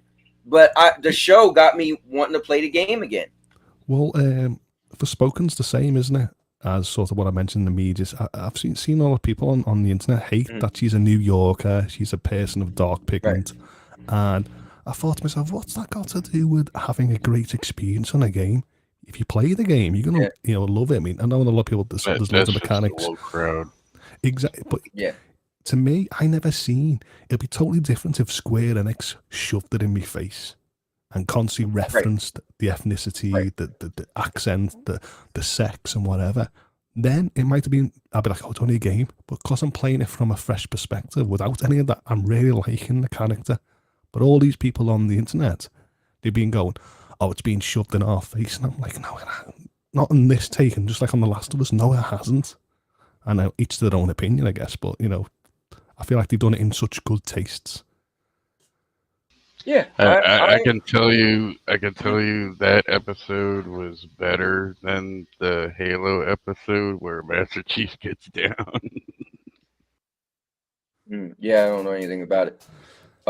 Yeah, definitely, Lion, man. I always like to shout you guys out. Also, let me shout out Purple Haze real quick. She's also another epic content creator. I know we got somebody new in the building, which is Christian C. And Purple is definitely great. She got great content. She do gameplays on Sundays with scary games.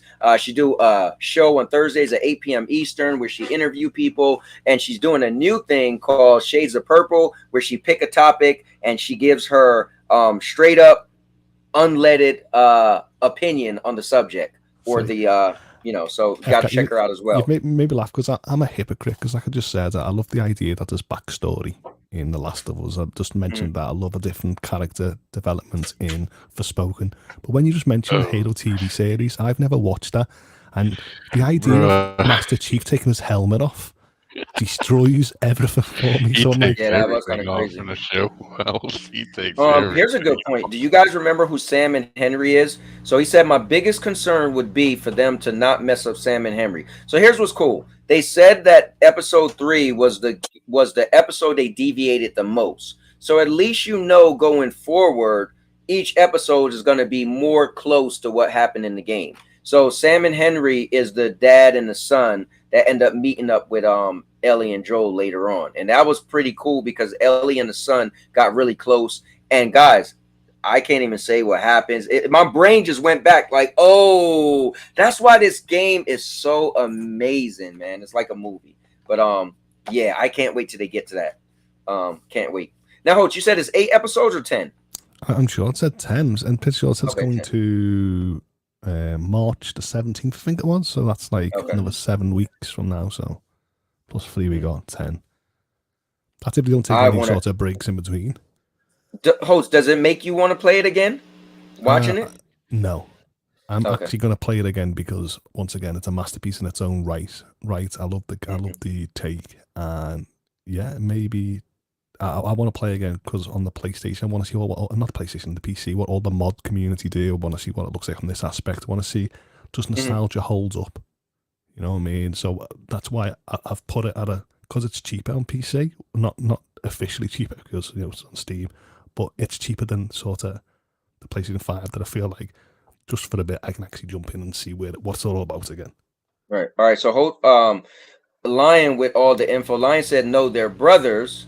And so it's been a while since I played it. I played and beat it when it first came out. Played at PlayStation 3. I played and beat it when they made the remaster on PlayStation 4. So I'm dying to play it again because I want it to be like I almost want to play it as I'm watching the show. So like I progress with what's going on, man. So because this little stuff I forget. But thanks, Lion. To me, as long as that episode was the only filler, and that's the only episode we're gonna get that kind of edgy, dicey kind of stuff, I'll be fine with it. Well, speaking of edgy and dicey, for example, I know it's a different context, but I'm not scared of the TV series. I'm not like horrified by the idea of a clicker coming out going. I'm not scared. Like, oh, it's just I'm looking at it going, wow, the makeup art's really lovely, but in the game, I was petrified with my headphones on in the dark. Going, oh my god. Then I'm like, okay, and I know it's not going to be Game of Thrones where they're going to just do a certain 180, should I say?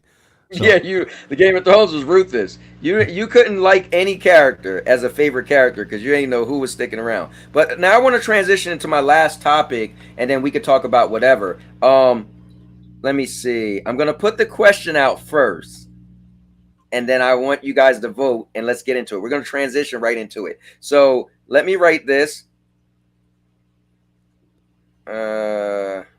This is gonna get crazy.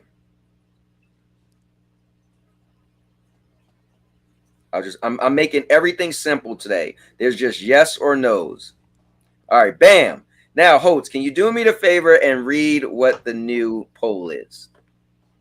I'm gonna go chat up. Let's have a look. Can't see it on the on the app. That's gonna be phone. You probably just gotta refresh it. No, I've got you playing on the phone, but I can't see it on the melon. Oh yeah, so melon you won't be able to see it, but yeah, on the phone. Sorry about that. No, it's all right. Is PlayStation the best gaming platform? Simple, yes or no? Yes or no, that's it. Now, somebody already put yes, that's one vote. Somebody put no, so 50% yes, 50%. Oh, so 33% is yes, 67% is no. Now, reason why I wanted to get in there, we've been talking about The Last of Us for a while, and FCAT mentioned Halo. So there is a thought before Last of Us even came out that Halo kind of failed as a show. There's even the talks of that Halo failed as a game. There's talks that The Last of Us is a masterpiece. I don't really know anybody who played it and didn't like it. They just played it and probably said it wasn't the greatest thing ever. Now the show is being revered as amazing. So what I want to talk about is PlayStation really the best in gaming? Like they're producing some great games, great viewing content. So let's talk about it. Well, to me, I would have said yes, PlayStation is Okay. the best platform. But these days, I feel like it's a best platform for the times exclusive because all the Okay. games now are going to PC. All the games like Tomb Raider and Final Fantasies are going other places. So I feel like my trust in PlayStation is getting diluted because I feel like, well, I can wait, go and play it on PC. Well, If and you, I if feel you, like if, your answer, but I feel like you're not to be devil's advocate, and it's your own answer. But I feel like your answer just said yes no, because you mentioned. no, No, let me I explain though. said yes, No, no, but I know as a what you time, said. I know what you said, but yeah, as a time is yes. Okay, then there you go. Because yeah, I mean, you could wait, but you give credit that these are these games that I would be yeah, interested in. in these instances, yes. But like I said, if this was a podcast in 5 weeks and we're talking about The Last of Us Part 1, I'm definitely going to say Right. PC over the PlayStation 5. But Correct. Makes sense. if you talked about The Last of Us, well, now of course it's only available on PlayStation, so yes, it is the best for the Right. exclusives. But to me, PlayStation is the best for gaming, but I wouldn't say it's the best user interface, the best sort of storefront, the best. There's a lot of factors that's not the best in. But if it was just on games, yes, PlayStation 5 is the best. Lion, I appreciate that, but I know I can't play. Like I want to play it, but I really know I need to play Forspoken. I really want to put some time in that. Like I like what I've seen, and I might even want to See, beat Forspoken. my, So my, my point of view is going to yo-yo because, like I said, the Switch hasn't got Forspoken. It hasn't got Dead Space. Yeah, if you asked me in 2 months, I'm going to say Switch for Breath of the Wild, Bayonetta. It's the instant you ask me the question. So on the poll, I'm playing Forspoken now on my PlayStation 5, and I've already pre-ordered Final Fantasy 16. I've already pre-ordered. I'm going to pre-order the wrestling game on it. So in the end, it's getting that momentum again to be justified at this instance. It is the best. Purple said chessboard all the way. Is that a valid answer? So yeah, her answer is pretty much no. Let me see. I stopped learning how to play chess, and okay, so Purple would tear you Answer up would then. be no because PC Master Race. Okay, and what is it about the PC Master Race? Explain to me, because host gave some good answers. So I want you to give me a good answer on why the PC Master Race is your preferred platform for gaming. I mean, in the world Mm-hmm.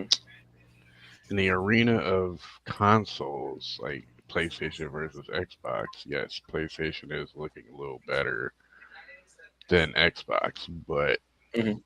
if you're talking about overall, what rules overall would be No, well, not it doesn't have to rule. See, I don't want to make this a console war thing. I'm just asking for people's preference. I'm literally asking for your preference, and if that's your preference, I'm just curious what's your answer on why.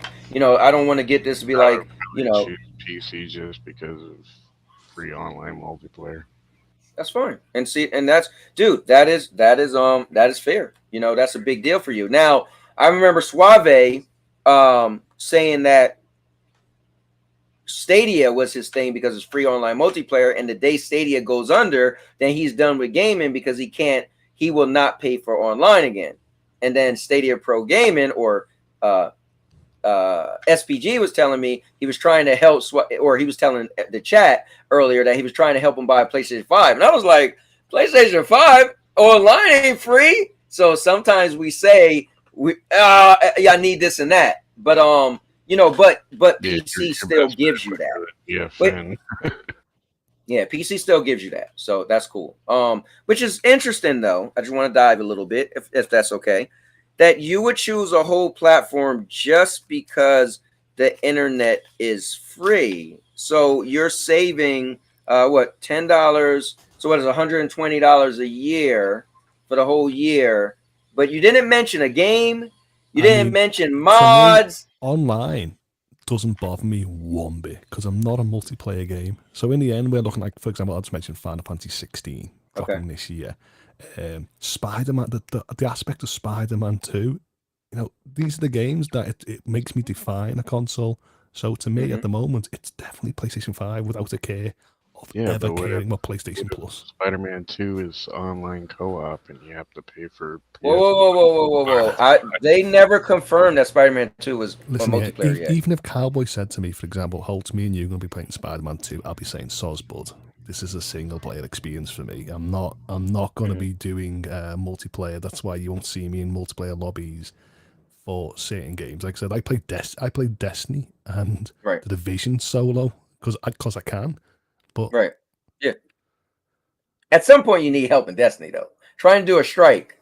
yeah, I mean, strikes and you know, raids. I don't really do strikes and raids Yeah. because they're too long. Well, I do a so- strike. I don't like to do raids. I'm told I never did any raids in Destiny 2. In Destiny 1, I was all about it. Destiny 2, I just kind of got out of it. I'm just more get the story, move on. That's it. Yeah.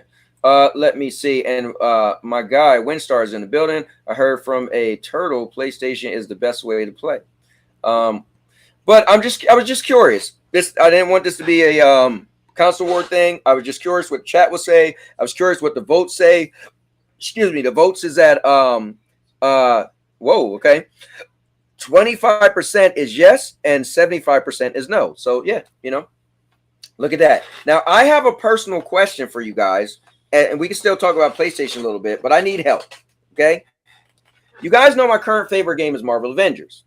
March 31st, Marvel Avengers will add all the content for free. So that's good for me, right? I'll get all the takedowns and the outfits, cool. But March 31st, they're gonna no longer create any new content. That's gonna be the last update, and they're gonna just tweak it little by little until September 30th, and then the game is gonna be what they call FCAT, help me out, delisted, where you can't buy the game anymore. Yeah. Here's my question. But I can still download the game if I own it. Yes. Yeah, so here's the thing though. I have it on PlayStation Plus, right? Do you think I should go ahead and buy it? Because is there possible that PlayStation Plus may take it off? Yes. You should buy it. And then I won't be able to play it again. They can remove it from their service as a terms and service, yes. Yep. So can one of you, anybody, can somebody go on their phone, their PlayStation? Can you tell me how much it costs on PlayStation? That's what happened with Forza Motorsport 7. It was part of the digital storefront. It was part of Game Pass, and then they removed it because of music licensing. They didn't want to renew it, so I can still download it because I actually own it, and in the end, I've downloaded it today. I can sit, but if you try to search for it, no, can't get it. So right. So once you can't buy it anymore, because so they took. So what I'm saying is, I have it in a service, right? Yeah, so that it's possible they can. Marvel Avengers is $40. Oh god damn! I want to pay $40. All right, this is what I might have to do. I was in GameStop yesterday, and they said it was 15. Or guys, this sounded cool yesterday. I'm gonna make a video. So I went to GameStop yesterday. Yeah, so I went to GameStop yesterday, and I bought Hogwarts Legacy for Josh Warren. You guys know he's close to me.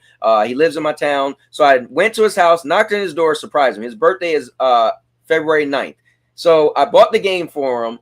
Tried to get the deluxe, but you can't get the deluxe anymore. So that sucks. So I went to get the mount and let him play it early, but you no longer get it. So anyway, I surprised him. He was like, "Oh man, cool, whatever. Here's an early birthday present. Thank you for everything you did for me. Cool." But in GameStop, just give them the receipt. You just give them the receipt to say. Yeah, I gave him a receipt. All they got to do is show up and give him my phone number. What, FCAT? As I was saying, you're talking about buying a game. Why don't you get it from GameFly? So. Oh yeah, I guess I could do that. Damn, I'm stupid. So I went into. Oh, thank you, man. Hello. I went into GameStop, and I said, "Well, how much is it?" And he said $15. And they said, "Oh, you got a $5 coupon." I was like, "Oh, I didn't even realize that." Right? So I could have got it, for $10, but they didn't have any. So you guys think I should just buy? Now, mind you, I don't like physical because physical, I'm lazy. I got to get up and put it in. But I guess if I only own one physical game, that wouldn't be that bad, right? I mean, me, I'll just go onto CD Keys, buy some cheap PlayStation credit, redeem $10, $15 in the store with $5 off, put it on PlayStation credit and reduce the game to what, $20-ish? Yeah, but if they eventually like shut it down completely. No, but see, that's what I'm trying to ask you guys. No, What host is saying? he was still own he'll still own the digital. He'll be able to still go to his library and download it. It's just that a person won't be able to search for it on the store to download. Yes. to buy it. So, and I personally rather own I'd rather have it downloaded than actually having it. So, for example, I mentioned Forza Motorsport 7. So the fact is, if you two try to search on Game Pass or you try to buy it now, you couldn't have it. Where I've already bought it digital, and I can just access it. It's in your it's in your like you could even look in your management. When you go to management and purchase history, it will be there. All right, I got to figure it out. Now here's the thing: if I buy the disc and I delete, well, let's say it's the same thing. You buy the disc, you put it in, and then it has to do updates and all the blah blah blah. I guess I would never just delete all of that. I got to figure it out. But yeah, because I love the game and I like the fact. So pretty much, this game is turning into Spider-Man for me, right? But with multiplayer, meaning Spider-Man came out, they added DLC, they stopped adding DLC. You can still play the game. So for me, Marvel Avengers, I don't need it to be live service, right? Like I got what I got. It got 12 heroes. It's going to have all the content ever in the game. And I could just run around and beat up enemies and just have fun when I feel like it. I don't have to play it over and over and over like a Destiny. I just jump in when I feel like being Iron Man and fly up. I didn't know you could have a single experience where you can just go around and make dude, sense. So think about it. On Destiny, on Stadia, there was not a lot of people playing. Most of the times what you could do is, so it's a 4-player game, you could just pick the other 3 people as your companions, and they become your characters. Yeah, you just run around with them. Stupid, because in the end I just said I play a solo experience. So I was like, why would it's fun sometimes solo. Yeah, I agree. Now there was a Marvel online, but they shut that down. Oh, you're talking about that game was cool. It was similar to DC, but I liked it better than DC. What was it called? Marvel. It was like Marvel Online. Yeah, it had a name for it, like Marvel Havoc or Epic or Marvel something. But yeah, I used to play that, and then they shut it down, and it was gone. I never really cared for, like, I know people when they bought the PlayStation 3, like, do you play DC Universe? I was like, no, I don't. Yeah. Well, my problem with DC Universe, not to be funny, FCAT, but remind me of like a PC game. You know, in the PC games is like the characters are a little stiff, kind of, and like I don't know. Yeah, it's it didn't do it. It's a MMO. Let me see. Let me get to the chat. Let me see. FCAT is the Mr. Krabs of the community. No, he's not. Let me see. I could kidnap him by offering free pizza inside a van. Let me see. All right, I already said that. Can Black Nut get love? So I never played Black Nut, but what I hear about Black Nut is cool. You pay the one price, and like Stadia Pro, all the games are included, and they keep adding games. That's cool. I loaded up my TV the other day, and it was doing an update, and out of nowhere, I just seen this big thing saying free Black Nut for 3 months, and I was like, oh, I get Black Nut for 3 months free, and I still never redeemed it, but now I've just mentioned it, I know to redeem it and check it out. Let me go to, I'm going to close down the poll, and we're going to probably wind the show down, guys. So I'm going to do this. I usually stream forever, but I'm just going to be like, you know what? I have some topics. We touch the topics, and then, maybe some of my game streams might be longer. It's no point to go on and on and on and on, and we try to come up with a topic. If we get through it, it's kind of cool. So let me look at this. So 73% says no. PlayStation. Is PlayStation the best gaming platform? 73% says no, and 27% says yes. So I'm going to end the poll right there. We had 3 polls today. Good stuff. Let me take a look. All the stuff I wanted to get through was E3 2023. We talked about it. Halo's over. We talked about it. State of VR. We talked about it. Is PlayStation the best? We talked about it, and more. We kind of mentioned a couple different things, which was cool. Is there anything else you guys want to add, man? Because if not, I think I'm gonna get off and probably play some Forspoken for a little bit. I mean, I just love the way that in your chat and stuff like that, there's so many diverse people in there that sort of give us a total different take on the polls. And like I said, everyone was calm, collective, and it was great to talk about it, even though things differ. That's why I wanted to jump in there quick. Whoa. This ain't no console wars. It was a legit question because, I was thinking how The Last of Us is being hailed, right? The show and the game. So I was thinking, like, when you think of it, I wonder how people perception is for PlayStation as a platform. This And that's kind of cool. console war question, Cowboy. It kind of was a console war question, but that's why I had just straight yes or no. And I think here's the thing. Anybody could take anything and run with it, but it's how you actually discuss it. Like Holt's one of the most chill people. FCat, you're chill. So us being on the panel, I knew it wasn't going to get crazy. And when somebody say, "Oh well," then I could say, this isn't a console war. Let's walk it back." Just joking around, you know what I mean? But not to offend any Nintendo. I just told you that 79 games. How dare you? Only last thing I want to talk about, since we were talking about games going down, Rumbleverse is getting shut down completely. Sure. Rest in peace, Rumbleverse. Rest in peace. Yeah, you know what? I had a little bit of fun with it. I did a first impression video on it.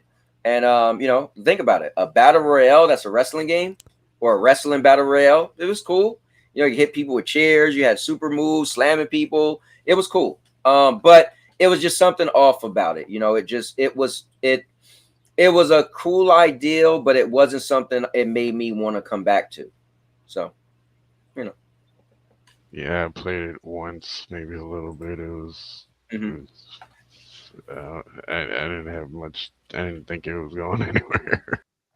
That's fair. Yeah. So before we go, recommendations. Do you think I should load up this hi-fi? Hi-Fi Rush. Yeah, man. I would love to know what's your thoughts on it. I'm going to play it, but I'm gonna wait to Atomic Heart. I think that's the next big game that's coming. Again, guys, just so you know, I'm a AAA whore. Okay? I'm the guy that's like, and then you show me these big explosions and the graphics. I'm like, oh, I want to play it. So Atomic Heart looks cool. I know Mr. Urban was waiting for it forever. That's going to be on Game Pass. So I'm going to renew my Game Pass. Then I'm going to play that. I'll play more High on Life. I'll play Hi-Fi as well. And Hi-Fi Rush to me is like Guitar Hero, but you're running around fighting. So, but the developer said it isn't that music heavy. They said everything in the background goes with rhythm, but they said you don't have to. Okay, so I'm not really interested in rhythm games at this moment, like I said. No, but listen, I watched Doc play it, right? And I watched the developers thing. They said you don't have to be on point with everything, but you get a bonus for it. So let's say you just swinging melees, right? Oh, wow. A thing will come up and get smaller. And if you stop and then hit at that moment, you points in the game where it actually tells you press X, then Y. And if you don't press it right, you have to do it over. Okay. Yeah, I didn't know that. From what I watched, didn't sound like that. But so that's quick time events. No. Guitar. Well, and that's cool, host, because this is why we have these conversations, man. And people are certain gamers. Like you said, you're not going to be a music guy. Like I tried Metal Hellsinger. It seemed cool. It just felt like it was off. Maybe because I was playing on the cloud, on X Cloud. I don't know. But maybe I should, I should download the trial on PlayStation 5 and play it. I was a master at Guitar Hero. That's the only Speaking thing of Hellsinger, when I got the audio sync thing, when I did that, it made the game a lot better. I even beat the first boss just recently in Metal Hellsinger, and I actually want to play more. I just seen on the Steam sale. That's why I mentioned it. Hi-Fi Rush. It actually sold quite well. I think the price of entry and all. Oh, I thought you was gonna play it on Game Pass. Oh no, I'm gonna play it on Game Pass. I'm just trying to say that I seen it on Steam that it was actually selling well. So that's why I would play it on Game Pass first and see if you like it before paying makes for sense. it. Makes sense. Yeah, but Holtz, man, listen. I liked what I played from I know you've been waiting for me to finally talk about it. I like Forspoken, dude. Do you know what? Right, I just don't understand. I've said this in Discord. I just don't understand why people do not like it. I mean, I've been here and I've seen people talk about like magic builds and Elden Ring, or I've seen people play certain games, and I've seen people say they want open world and stuff like that. And it's got it. And when I was in your chat, a lot of people were saying, "Oh, another cinematic. You haven't killed an enemy yet." And then when the dragon came on the screen, no one said, "Wow, a dragon this early." And then And you I didn't was say, like, whoa, and then yeah, that blew me you don't away. sit there that when there's a part in the game where you like fight 50 people on screen, but no one goes, well, there's your enemies. There's your Right. labyrinths. There's your bosses. There's your searching for treasures, unlockables. There's your magic Mhm. trees. And to me, I'm like, when I was mentioning all this, I was like, it's great. Plus the way you can traverse why I said it's like Spider-Man is because you can sort of look and zip right to the top of the Right. cliff, and you just carry on progressing. If that was a game that was like sort of Dragon Age Inquisition, I would have to find the path, go up this little Well, and wobbly bridge and fall I off it. And I'm like, even I'm a said the jump out, same thing yo. with Elden Ring. Huh? I'm a What'd you say? jump out. Okay, cool. Well, thanks for coming in, FCAT. We're gonna wrap up in a little bit, but me and Hope's been dying to talk about this, so I mean, we're nerding out right now. it's so great. I mean, I mentioned about like Assassin's Creed, like jumping off edges and doing like a roll just on time and sort of getting a minimal fall damage or just using a Mhm. potion. And now I'm just flying across the air, zipping, touching the floor, doing a magical Yeah. boost or a roll. And then when I'm fighting enemies, I'm just like spraying like a machine gun, and then I'm doing like counters and magic Mhm. parkours over objects and behind objects, and I'm like, when people are like, oh, it doesn't look good, I'm like, this is flashy. What are you on about? And there's a ranking system in the I don't corner. know, bro. What I was looking at was good for me. The gameplay was good. Now I did change this. I was happy. I changed my R1. I made square. So just me shooting my Yeah, blast, I made square. Now, as I'll play, I'll see if I need, because I'm trying to think if that's the same. In the demo, I had like a whip attack. I don't remember if that was the same button, because if it is, that'd be cool. Because I just like my face buttons. But that's the only thing I changed. I made my R1 square. I mean, to me, I'm sitting there, I'm using like support magic, healing magic. I'm sitting there Right. spraying all these different types of stuff, and I'm to me, I'm like, why don't these people, why are they bashing it that low when these are the same Like, mechanics that people love in the games that were nominated just last year? dude, the console war stuff is just getting out of hand. I hear people talking about Hi-Fi Rush is better. Now, to me, I And mean, what's getting me is this game should have came out um, last year for Spoken, but a lot of okay, people didn't like the main character's dialogue. So once again, it was a dialogue problem.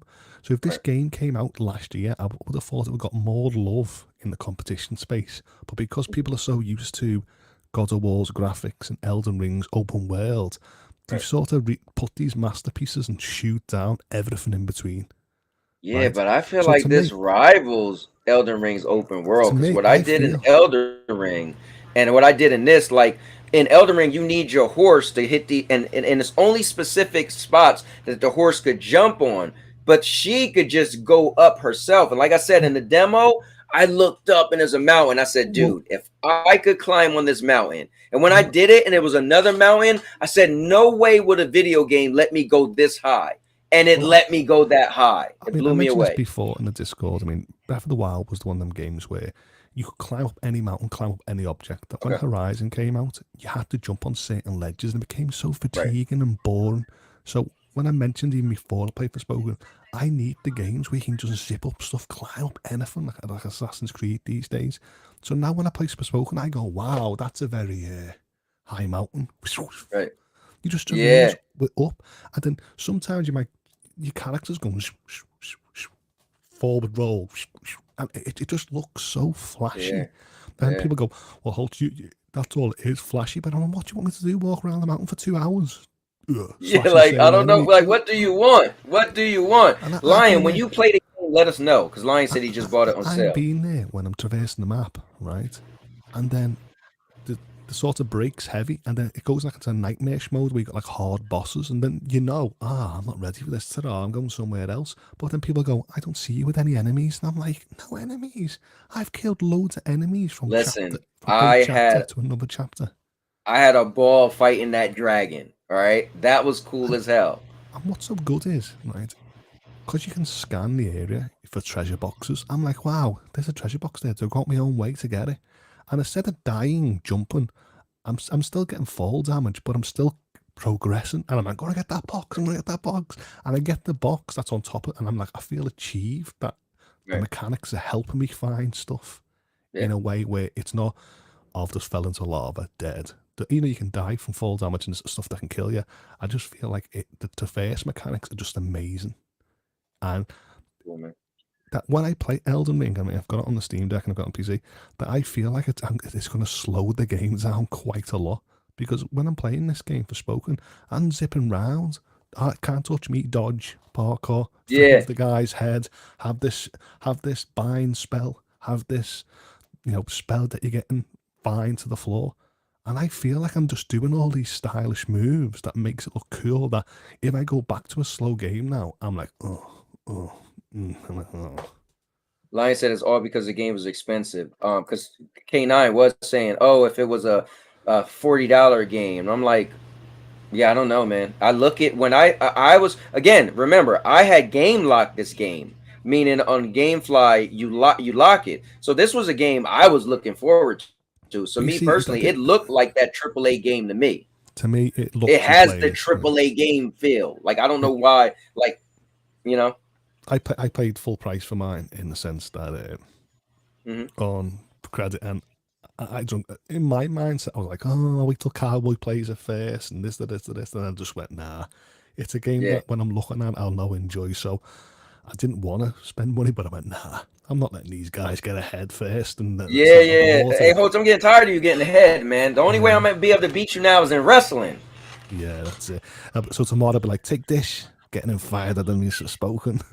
But yeah, man. To me, it's like I'm seeing a lot of people now, and each to their own. But to me, I'm like, stop this in a game that's got 66%. Me, I think it's a solid 7.5. Is it a game that will define a generation? No. Is it a game that will win an award? No. Is it a game that deserves nominations? Yes. Is it games that people in chat and communities can talk about? Yes. Is it worth picking up? Yes. If you don't want to pay $70, wait until it goes on sale. But don't be that game that goes, never play it. Then if that's the case, if you feel hurt about it, then move on. Yeah, I agree. Yeah, well, I'm going to get off now. I'm actually want to play at least for a half an hour. I want to progress the story a little bit, and then we're gonna get in the hot tub tonight and relax. And yeah, man, good stuff. So, host, thank you for coming on as usual, guys. Tomorrow, sweet baby, tomorrow will be episode number 2 of the All-Purpose Championship Wrestling League. And Holtz, I got a bone to pick with you, or maybe we could be tag team champions tomorrow, Holtz. So we'll see. Oh, let's hope Brendan gets it all working and people in chat join in. It'll be good to see them other matches. What I will do is I'm gonna play a remote play, right? It might be off a split here, but for me, I don't want let's say it might be easier for somebody to send an invite, something like that. So I think if I stream from, I mentioned, how did you feel the audio went? Because when I listened back, your mic was great, but me and Locos and stuff like that I don't know how it was getting casted on the PlayStation, but did you feel like?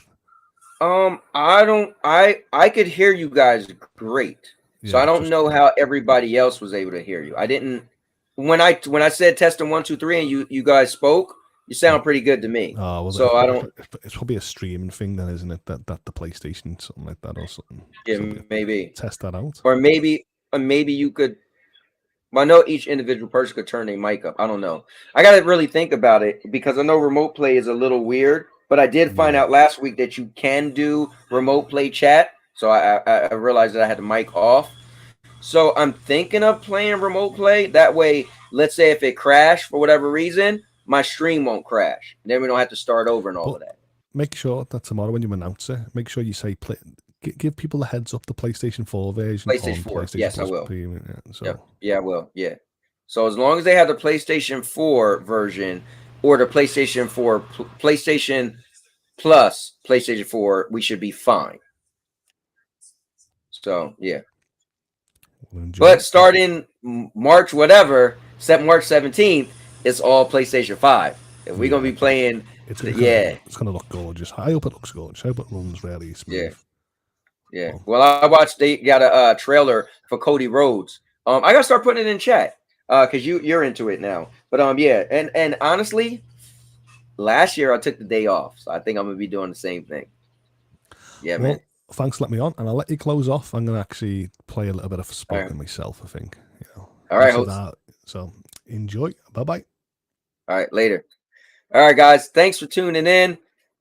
Thank my guy Holtz. I thank my guy FCat for joining me. But I want to thank personally you guys in the chat. You guys totally helped this whole show go together. You add so much content. You come up with stuff I didn't dream to come up with. So you guys make this show great. And I love saying that this is the viewers channel because I want you guys to have as much input as I have. I just want to come up and create content that I think I would like, well, that I know I like, and hopefully you guys like, but I want you guys to give me some input and I could create some more content that other people like as well. But let me go to the chat. These guys are talking about tacos and stuff like that. And yeah, let me see. Oh man, well hold on. Right before I go out, coming in is none other than Ryan. Look, what's up, man? That's funny you just jumped in because I was just about to close the show down. And I think your thing, we can't see you, and I can't hear you if you're talking right now. Well, guys, give it up for Ryan Smith is in the building. Guys, also remember, actually, I'm going to do it right now. I have a brand new video, and I will be releasing it right now, making it available for everybody. And the title is, This is How to Make Halo Great Again. So making this public right now. Brand new video just coming out. You guys check it out and let me know what your thoughts. I go into a different direction style of creating the video. So I'm curious to know what your thoughts. Let me know if you think this is, this is a good direction style, or let me know if you think the current way I do get my videos, if you like more. So let's see. And now your mama knows. Lion, you need to come on and say it with your crusty voice. Like and subscribe, man. Thank you so much, guys. Let me actually see how we did with the likes today. Let's take a look. 14 likes. That is pretty good.